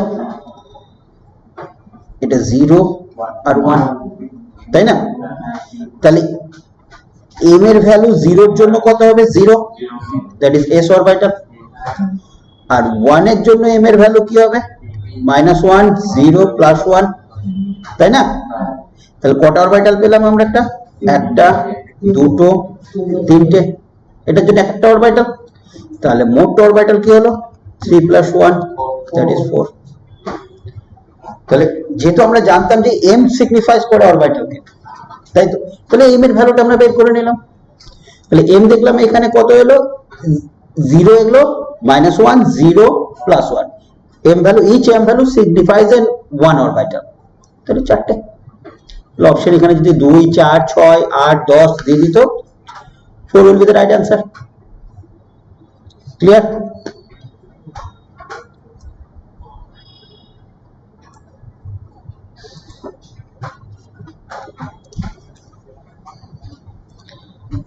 নেক্সট অ্যাপ্লিকেশন দেখি আমরা, ভেলোসিটি। বল ভেলোসিটির কি ইকুয়েশন আছে গতিবেগের? vn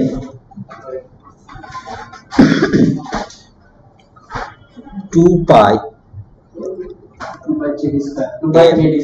z square by nh। হ্যাঁ m হবে না এখানে, হ্যাঁ 2 pi z square by nh। হ্যাঁ তাহলে vh কত হচ্ছে? 2 pi square by h into z by n।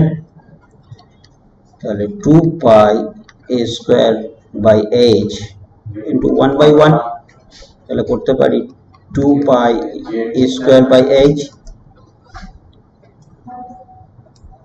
তাহলে vn equals to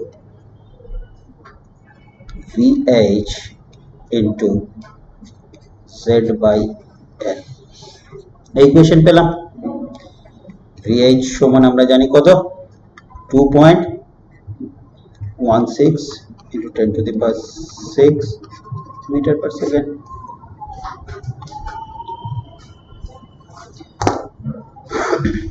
তাহলে বোর্ডের আমরা তিনটে মেন অ্যাপ্লিকেশন দেখলাম এবং তাদের রিলেশন দেখলাম। এনার্জি রিলেশন পেলাম, রেডিয়েশন রিলেশন পেলাম, আর ভেলোসিটি রিলেশন পেলাম। ঠিক, এখানে তিনটে অ্যাপ্লিকেশন শেষ হলো। এইবার তোদের যেটা পড়তে হবে লিমিটেশন। লিমিটেশন এমনি বইয়ে পড়তে পারবি, আমার পড়ানোর কিছু নেই। লিমিটেশন অফ Bohr's theory বা postulate। এক নাম্বার তো one electron system.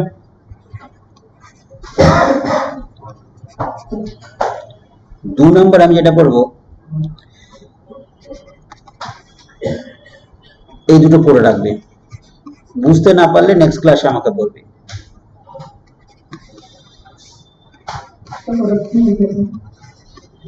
One electron system, তারপরটা আমি বললাম যে জিম্যান এফেক্ট আর Stark effect. Limitation of Bohr's theory. বোরের যে তত্ত্ব তার যে সীমাবদ্ধতা, তার মধ্যে আমি একটা তো বলে দিয়েছি ওয়ান ইলেকট্রন সিস্টেম, আর এই দুটো তোদেরকে পড়ে রাখতে বলেছি, জিম্যান এফেক্ট আর স্টার্ক এফেক্ট। বাকিগুলো অত ইম্পর্টেন্ট নয়।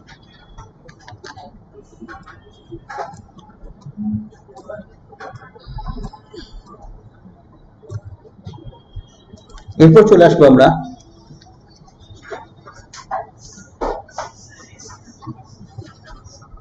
Atomic Spectra.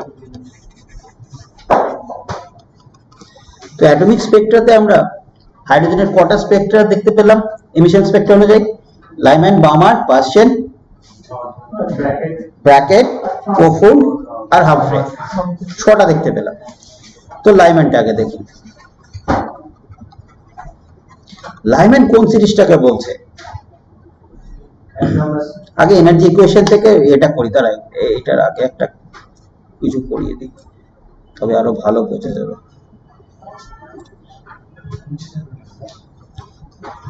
বেশ, ঠিক আছে। বলছে দেখ, একটা অরবিট থেকে, হায়ার অরবিট থেকে নিচের অরবিটে জাম্প করছে। হায়ার অরবিটটাকে আমরা ধরছি n2, আর যেটা লোয়ার অরবিটে জাম্প করছে সেটা বললাম আমরা n1। তাহলে এই n2 আর n1 কে নিয়ে আমরা 6টা সিরিজ বানিয়েছি অ্যাটমিক স্পেকট্রালের।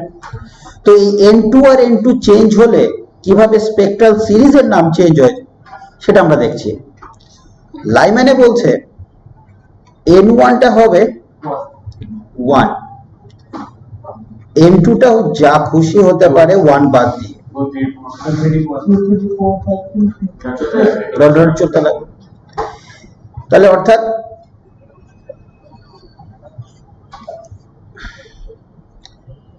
এটা 1 ধর, এটা 2, এটা 3, এটা 4। তাহলে 4 থেকে একে ঝাপালো, কোন সিরিজের আওতায় আসবে? Lyman series. 3 থেকে একে ঝাপালো, 2 থেকে একে ঝাপালো, সবগুলোই কিন্তু লাইম্যান সিরিজের আন্ডারে আসবে। লাইম্যান সিরিজটা কোন রিজিয়নে দেখা যায়? UV, ultraviolet region. চলে আসি বার্মার। বামা সিরিজ কি বলছে, n1 টা হবে 2, n2 টা হবে 3 4 5 6 ডট ডট ডট। তার মানে ও কি করলো, 3 থেকে 2 এ এলো, সেকেন্ড অরবিটে এলো, 4th অরবিট থেকে সেকেন্ড অরবিট এলো, 5th অরবিট থেকে সেকেন্ড অরবিট এলো, 6th অরবিট থেকে সেকেন্ড অরবিট এলো, সবগুলো কিন্তু বামা সিরিজের আন্ডারে পড়বে। এটা কোন রিজিয়নে দেখা যায়, ভিজিবল রিজিয়ন, অর্থাৎ আমরা যেটা দেখতে পাবো, এটাই ফার্স্ট আবিষ্কার হয়েছিল, আর ভিজিবল রিজিয়নে ছিল বলে এটা ফার্স্ট আবিষ্কার হয়েছিল, তারপরে আস্তে আস্তে বাকিগুলো পাওয়া গেছে। তারপর দেখা যাক 3 নম্বর কি হবে রে, কোশ্চেনে কি বলছে, n1 কত হবে 3, n2 4 5 6 7 ডট ডট ডট। তারপরটাতে চলাই,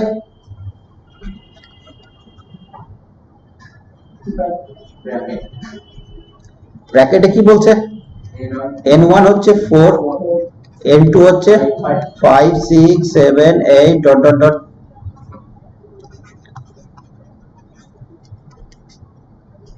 n1 হবে কত 5, n2 হবে 6 7 8 ডট ডট ডট। সবার শেষে হামফ্রে কি বলছে, n1 হবে 6, n2 হবে 7 8 ডট ডট ডট, যতগুলো পসিবিলিটিস আছে সব। এবার একটু দেখা যাক এদের ক্যালকুলেশনটা দেখি, calculation of number of spectral line, কতগুলো আমরা স্পেকট্রাল লাইন পাই। সাপোজ ধর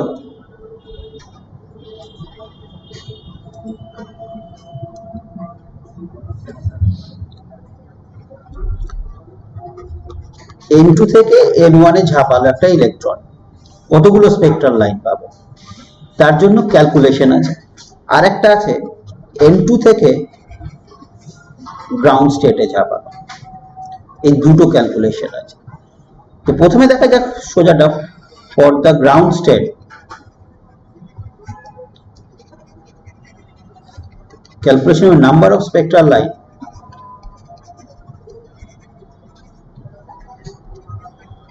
ইকুয়ালস টু কি হবে, half into n into n minus 1, যেখানে n কি হায়ার এনার্জি স্টেট, গ্রাউন্ড স্টেটটা আমাদের লেখার দরকার নেই, 0 করে দেবো আমরা। ঠিক, এবার যদি আদার দেন গ্রাউন্ড স্টেট হয় তাহলে তার ফর্মুলা কি হবে, for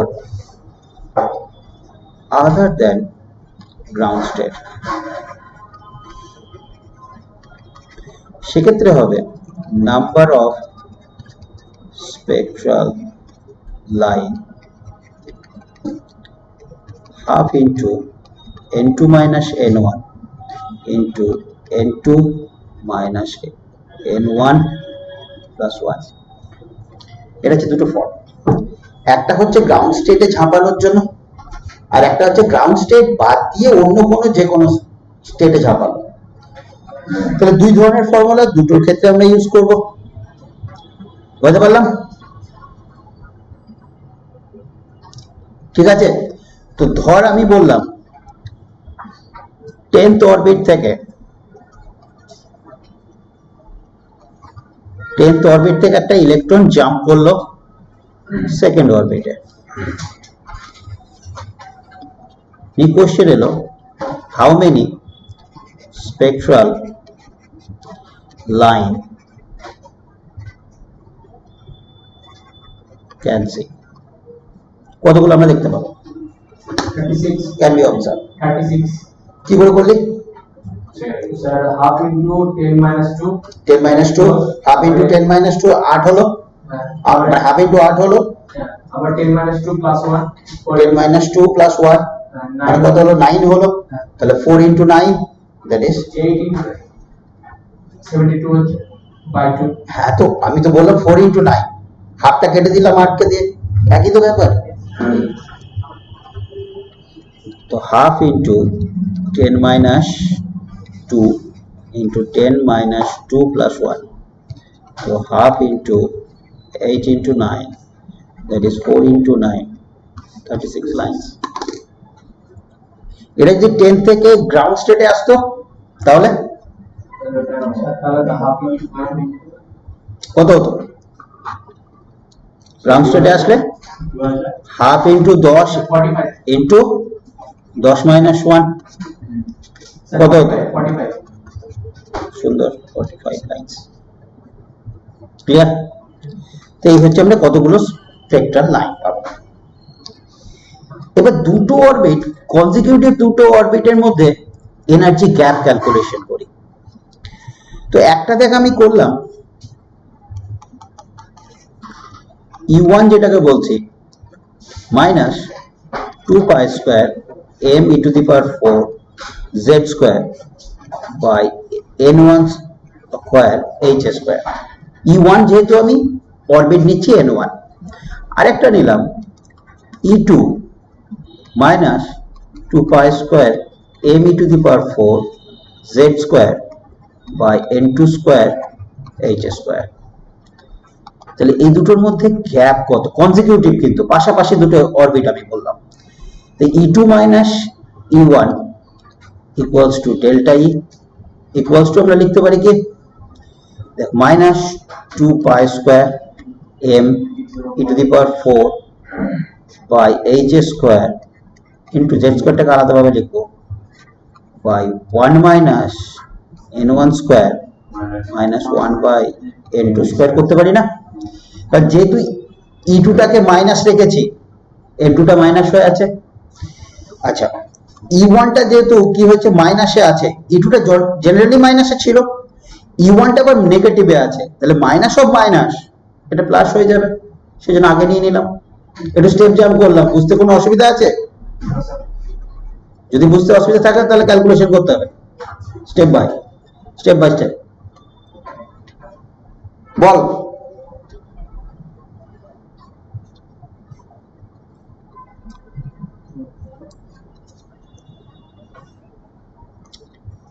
delta E equals to দাঁড়ালো কি,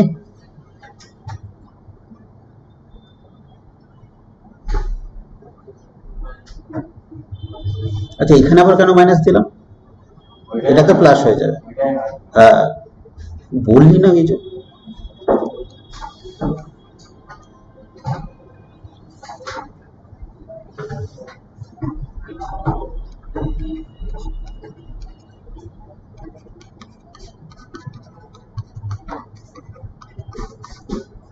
ডেল্টা ইউ সমান আমরা ডেল্টা ই সমান আমরা কি লিখতে পারি? এইচ নিউ করতে পারি না? তাহলে এইচ নিউ সমান 2 pi square m e to the power 4 by h square into z square 1 by n1 square minus 1 by n2 square. এবার এইচ নিউটাকে কিভাবে ভাঙতে পারি? সুন্দর।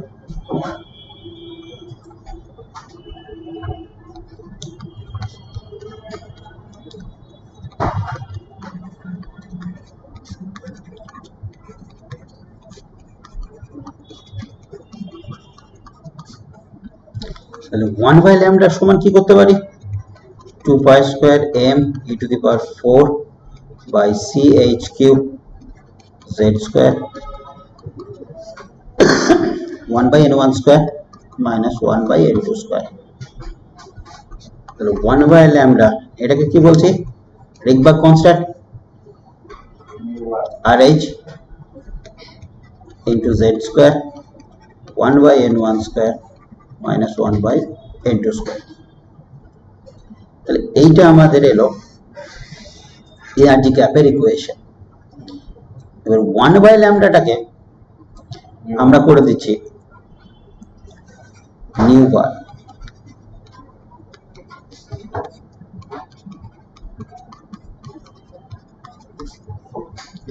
নিউ বারকে কি বলছে? তরঙ্গ সংখ্যা বা ওয়েভ নাম্বার, তাই তো? আর এইচ এর ভ্যালু রিকবার্গ কনস্ট্যান্ট,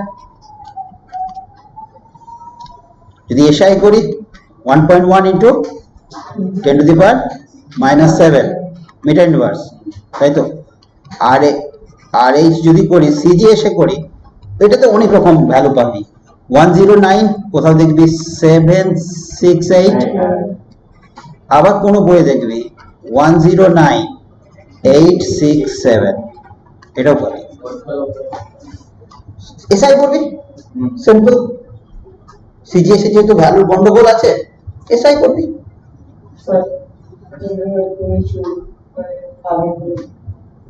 আগে লেখা হয়নি তো বলবি তো, লেখা না হলে আমাকে আটকাবি, একটা আওয়াজ দিয়ে দিবি, আমি থেমে যাব।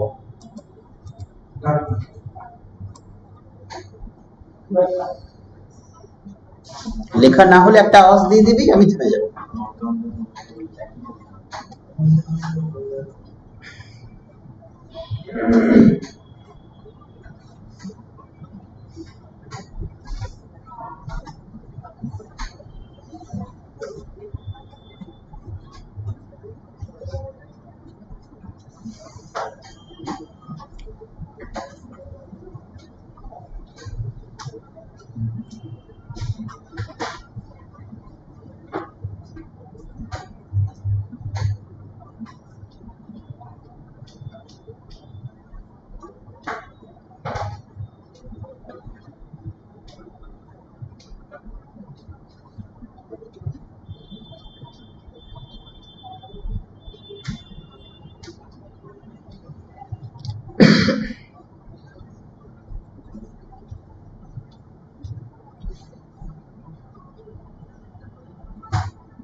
আচ্ছা, জমিপুরের কারোর কোনো সমস্যা হচ্ছে?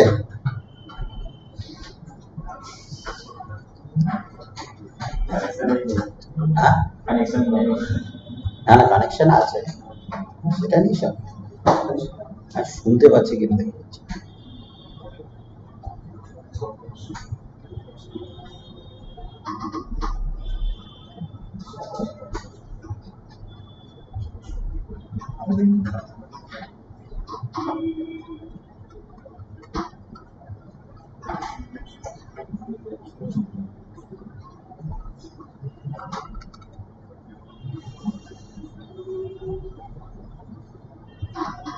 হয়েছে লেখা?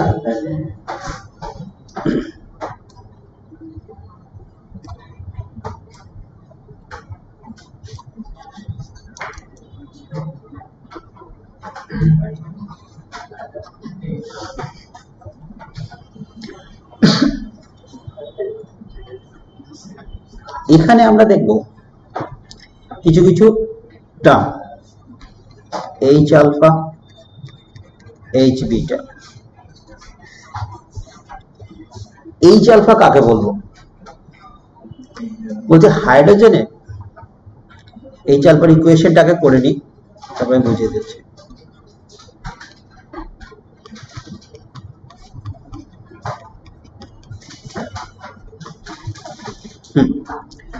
বলছে N1 টা একটা ফিক্সড, N1 যেটা হোক না কেন, সে 1 হোক 2 হোক যাই হোক না কেন, N2 টা হবে তার ঠিক তার পরেরটা, এইচ আলফা যদি সিগনিফাই করে, মানে ঠিক কনজিকিউটিভ দুটো। এটা যদি N1 হয় আর অরবিট আছে, তাহলে N2 হবে কিন্তু এইটা। এটা যদি N1 হয়, N2 হবে এইটা। এইচ বিটা কি বলবো? এইচ বিটা বলছে এইটা যদি N1 হয়, তাহলে N2 হবে কিন্তু এইটা। বিটাটা হচ্ছে কি আলফার পরেরটা, তখন জাম্পটা বোঝাবে কিন্তু এইটার এইটার মধ্যে। ঠিক ম্যাক্সিমাম এনার্জি আর মিনিমাম এনার্জি দেখবো। ম্যাক্সিমাম এনার্জি ট্রানজিশন আর একটা মিনিমাম এনার্জি। ম্যাক্সিমাম এনার্জির ক্ষেত্রে N1 আর N2 কি হবে? N1 তো ফিক্সড আছে, ধরে নে যেটা দেওয়া আছে আমার কাছে, 1 দেওয়া আছে, 2 দেওয়া আছে, হোয়াট এভার দিস। n2 টা কি হবে? এটা গিভেন আর কি, n2 দুটোর ক্ষেত্রে বের করব। তো ম্যাক্সিমাম এনার্জির ক্ষেত্রে কি করে বের করব? n2 টা কি হবে?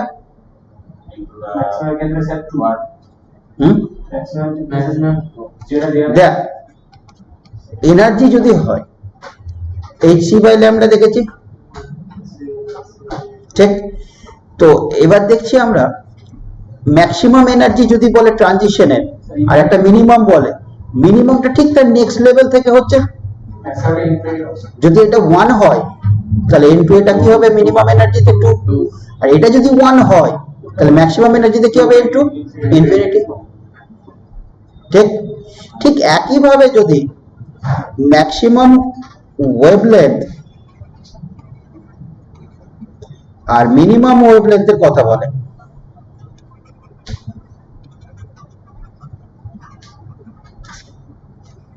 তখন কি হবে? ম্যাক্সিমাম ওয়েভলেন্থের ক্ষেত্রে n1 ধরো 1 দিয়েছে, তাহলে এমন একটা ট্রানজিশন চাইছে তোর কাছে যেখানে ম্যাক্সিমাম ওয়েভলেন্থ আমি পাবো, সেই ইলেকট্রনিক ট্রানজিশনে ম্যাক্সিমাম ওয়েভলেন্থ পাবো। তাহলে n2 কি হবে? ম্যাক্সিমাম ওয়েভলেন্থ আর এনার্জির মধ্যে কি সম্পর্ক? ইনভার্সলি। তাহলে যে ম্যাক্সিমাম এনার্জি পাই ইনফিনিটি থেকে, তাহলে সেখানকার ওয়েভলেন্থ কি হবে? ম্যাক্সিমাম এনার্জি মানে ওয়েভলেন্থ কি হবে? মিনিমাম। তাহলে মিনিমাম যদি ওয়েভলেন্থ হয়, n1 যদি 1 থাকে, n2 হবে 2, তাই তো? না, ভুল বললাম, ইনফিনিটি হবে। যেটা ম্যাক্সিমাম এনার্জি সেটা মিনিমাম ওয়েভলেন্থের হবে, আর যেটা মিনিমাম এনার্জি সেটা ম্যাক্সিমাম ওয়েভলেন্থে হবে। তাহলে এখানে n2 হবে 2। তাহলে ম্যাক্সিমাম ওয়েভলেন্থ পাবো কোন ট্রানজিশনে? যদি আমার n1 বলে দেওয়া থাকে, n2 হবে ঠিক তার পরেরটা। Minimum energy, minimum wavelength transition কোথায় পাবো? যদি n1 বলা দেওয়া থাকে, n2 হবে ইনফিনিটি, তাই তো? ইনফিনিটি থেকে একটা ইলেকট্রন n1 এ আসছে, তার জন্য কি হবে? এনার্জিটা কি হবে? ম্যাক্সিমাম। ওয়েভলেন্থটা কি হবে? মিনিমাম। এমসিকিউ এরকম কোশ্চেন আসবে, ম্যাক্সিমাম এনার্জির ট্রানজিশন ফার্স্ট অরবিটে যদি n1 হয়, গ্রাউন্ড স্টেট হয়, তাহলে ম্যাক্সিমাম এনার্জি ট্রানজিশন কোথা থেকে হবে? তখন n2 সমান ইনফিনিটি। মিনিমাম এনার্জি যদি বলে, n1 যদি 1 বলে দেয়, n2 2 হয়ে যাবে। সিমিলারলি যদি মিনিমাম ওয়েভলেন্থ বলে, তাহলে ম্যাক্সিমাম এনার্জি যেটা সেটা হয়ে যাবে। ম্যাক্সিমাম ওয়েভলেন্থ বললে মিনিমাম এনার্জি যেটা সেটা হবে। এবার ক্যালকুলেশন, নিউমেরিক্যাল ক্যালকুলেশন এই বেসিসে কিছু থাকবে, এই কনসেপ্টের বেসিসে থাকবে। আচ্ছা,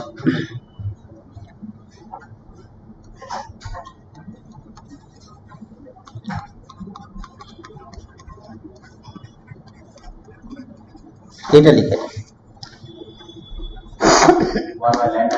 1 by lambda equals to 1 by lambda 1 plus 1 by lambda 2। কি হচ্ছে এক্ষেত্রে? ধর দুটো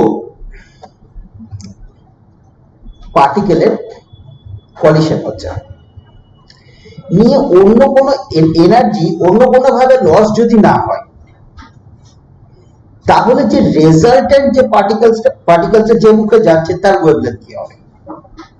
কলিশন হলে যদি দুটো পার্টিকেল একই সঙ্গে, যেমন ধর দুটো ফোটন, আমি ধর একটা এক্সাম্পল দিচ্ছি, দুটো ফোটন, ধর একটা ফোটনের ওয়েভলেন্থ বললাম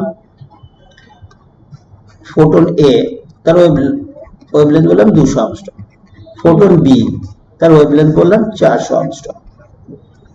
দুটো ফোটন কোলাইড করলো, নিয়ে একটা সিঙ্গেল ওয়েভ রেডিয়েশন করলো, সিঙ্গেল ওয়েভ রেডিয়েশন করলো, মানে একটাই ওয়েভলেন্থ বলা একটা রেডিয়েশন করলো।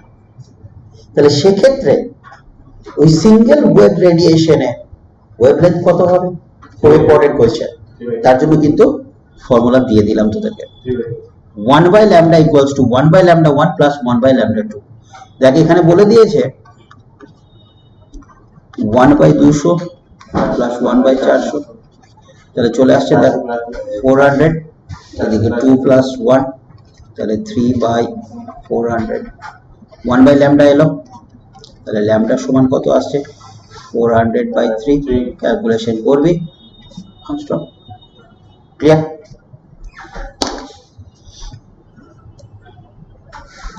চল এবার অনেক হলো, এবার ক্লাস এখানে শেষ করব।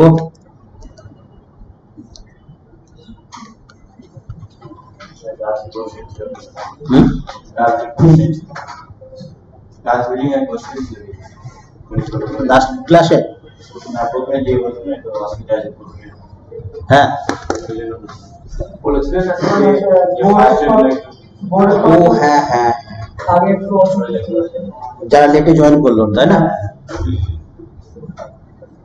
আমি নেক্সট ক্লাসের জন্য একটু হেডিং দিয়ে দিই, তারপর আমি আসছি ওইদিকে। নেক্সট ক্লাসে আমরা করব de Broglie ইকুয়েশন, এটা হেডিং দিলাম de Broglie ইকুয়েশন, বা বলতে পারিস dual equation, de Broglie dual equation, দ্বৈত সমীকরণ।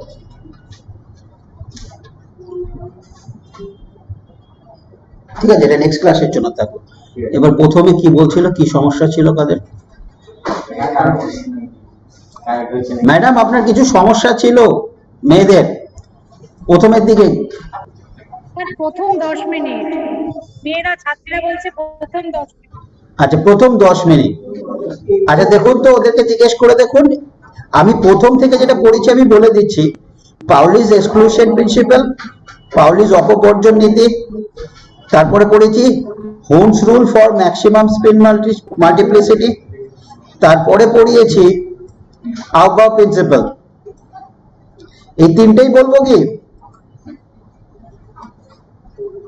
হ্যাঁ স্যার। বেশ দেখি, প্রথমে বলি পাউলিস এক্সক্লুশন প্রিন্সিপাল।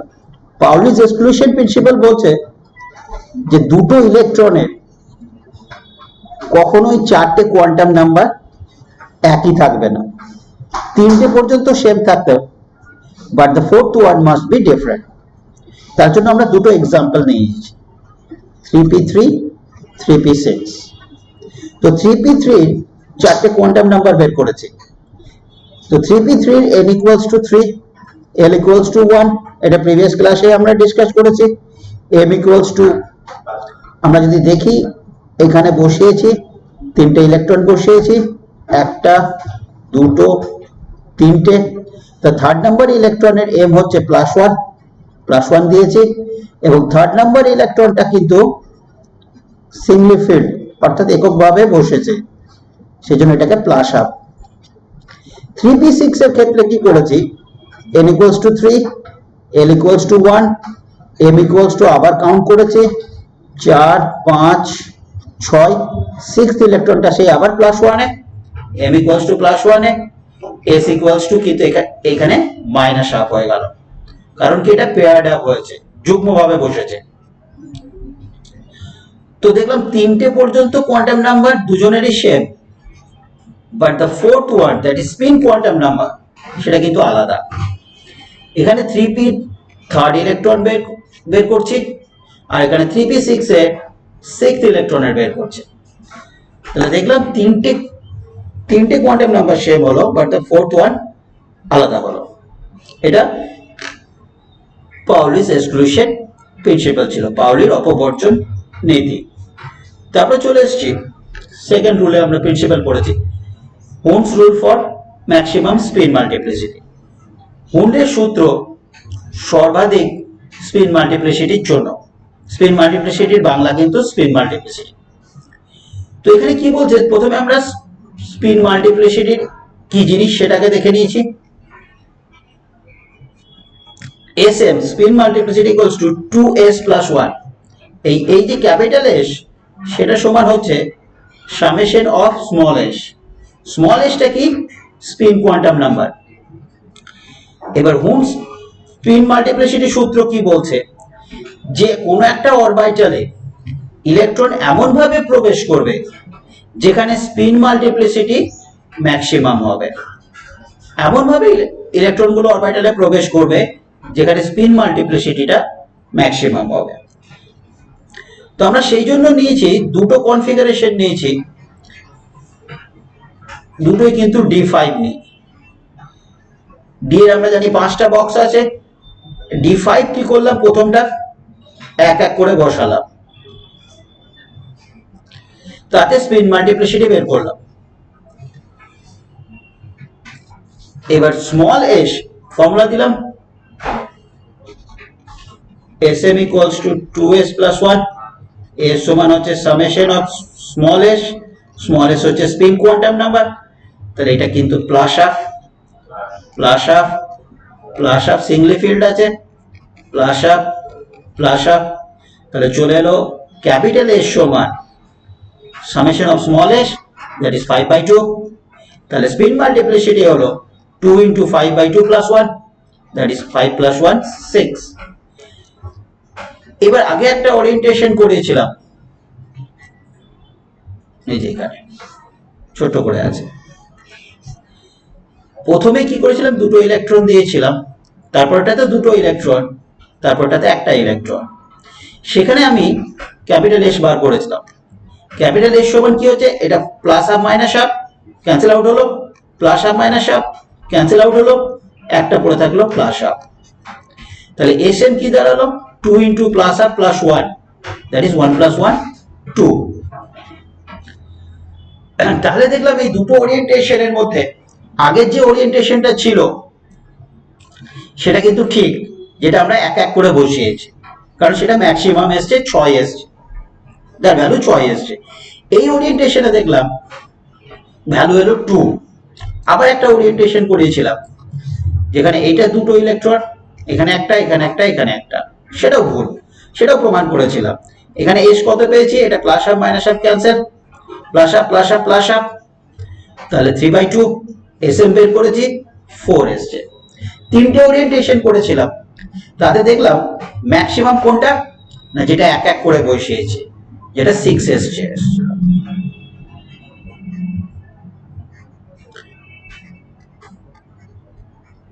এইটা হচ্ছিল 6, তাহলে এটা রাইট। তাহলে আমরা যেটা আগে শিখেছিলাম প্রিভিয়াস ক্লাস, প্রথমে সিঙ্গলি ফিল্ড আপ হয়, তারপরে ডাবলি, সেটা প্রমাণ করলো Huns rule for maximum spin multiplicity. তাহলে এটা কিন্তু হুনস রুল থেকে ডিটারমাইন্ড হয়েছে। তারপরে লাস্ট প্রিন্সিপাল পড়িয়েছি, আউবাউ প্রিন্সিপাল।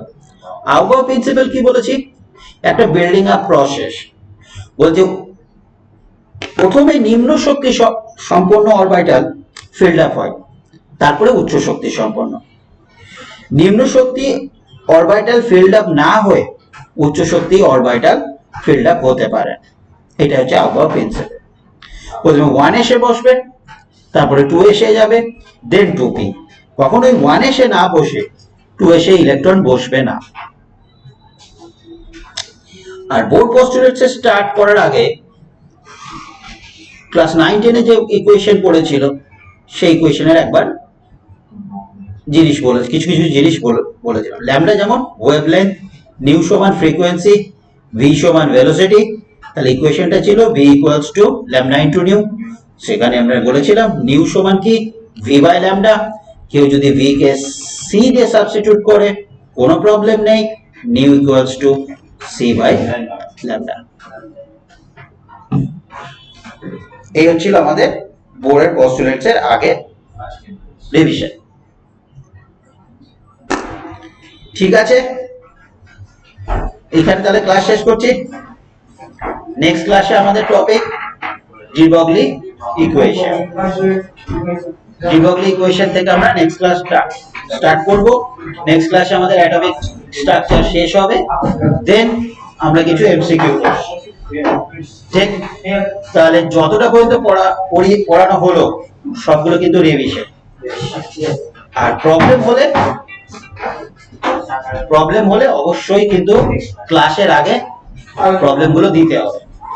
ক্লাসের শেষে হলে কিন্তু করানোর টাইম পাবো, ক্লাসের আগেই দিতে হবে। ঠিক, চলো, ওকে, গুড লাক।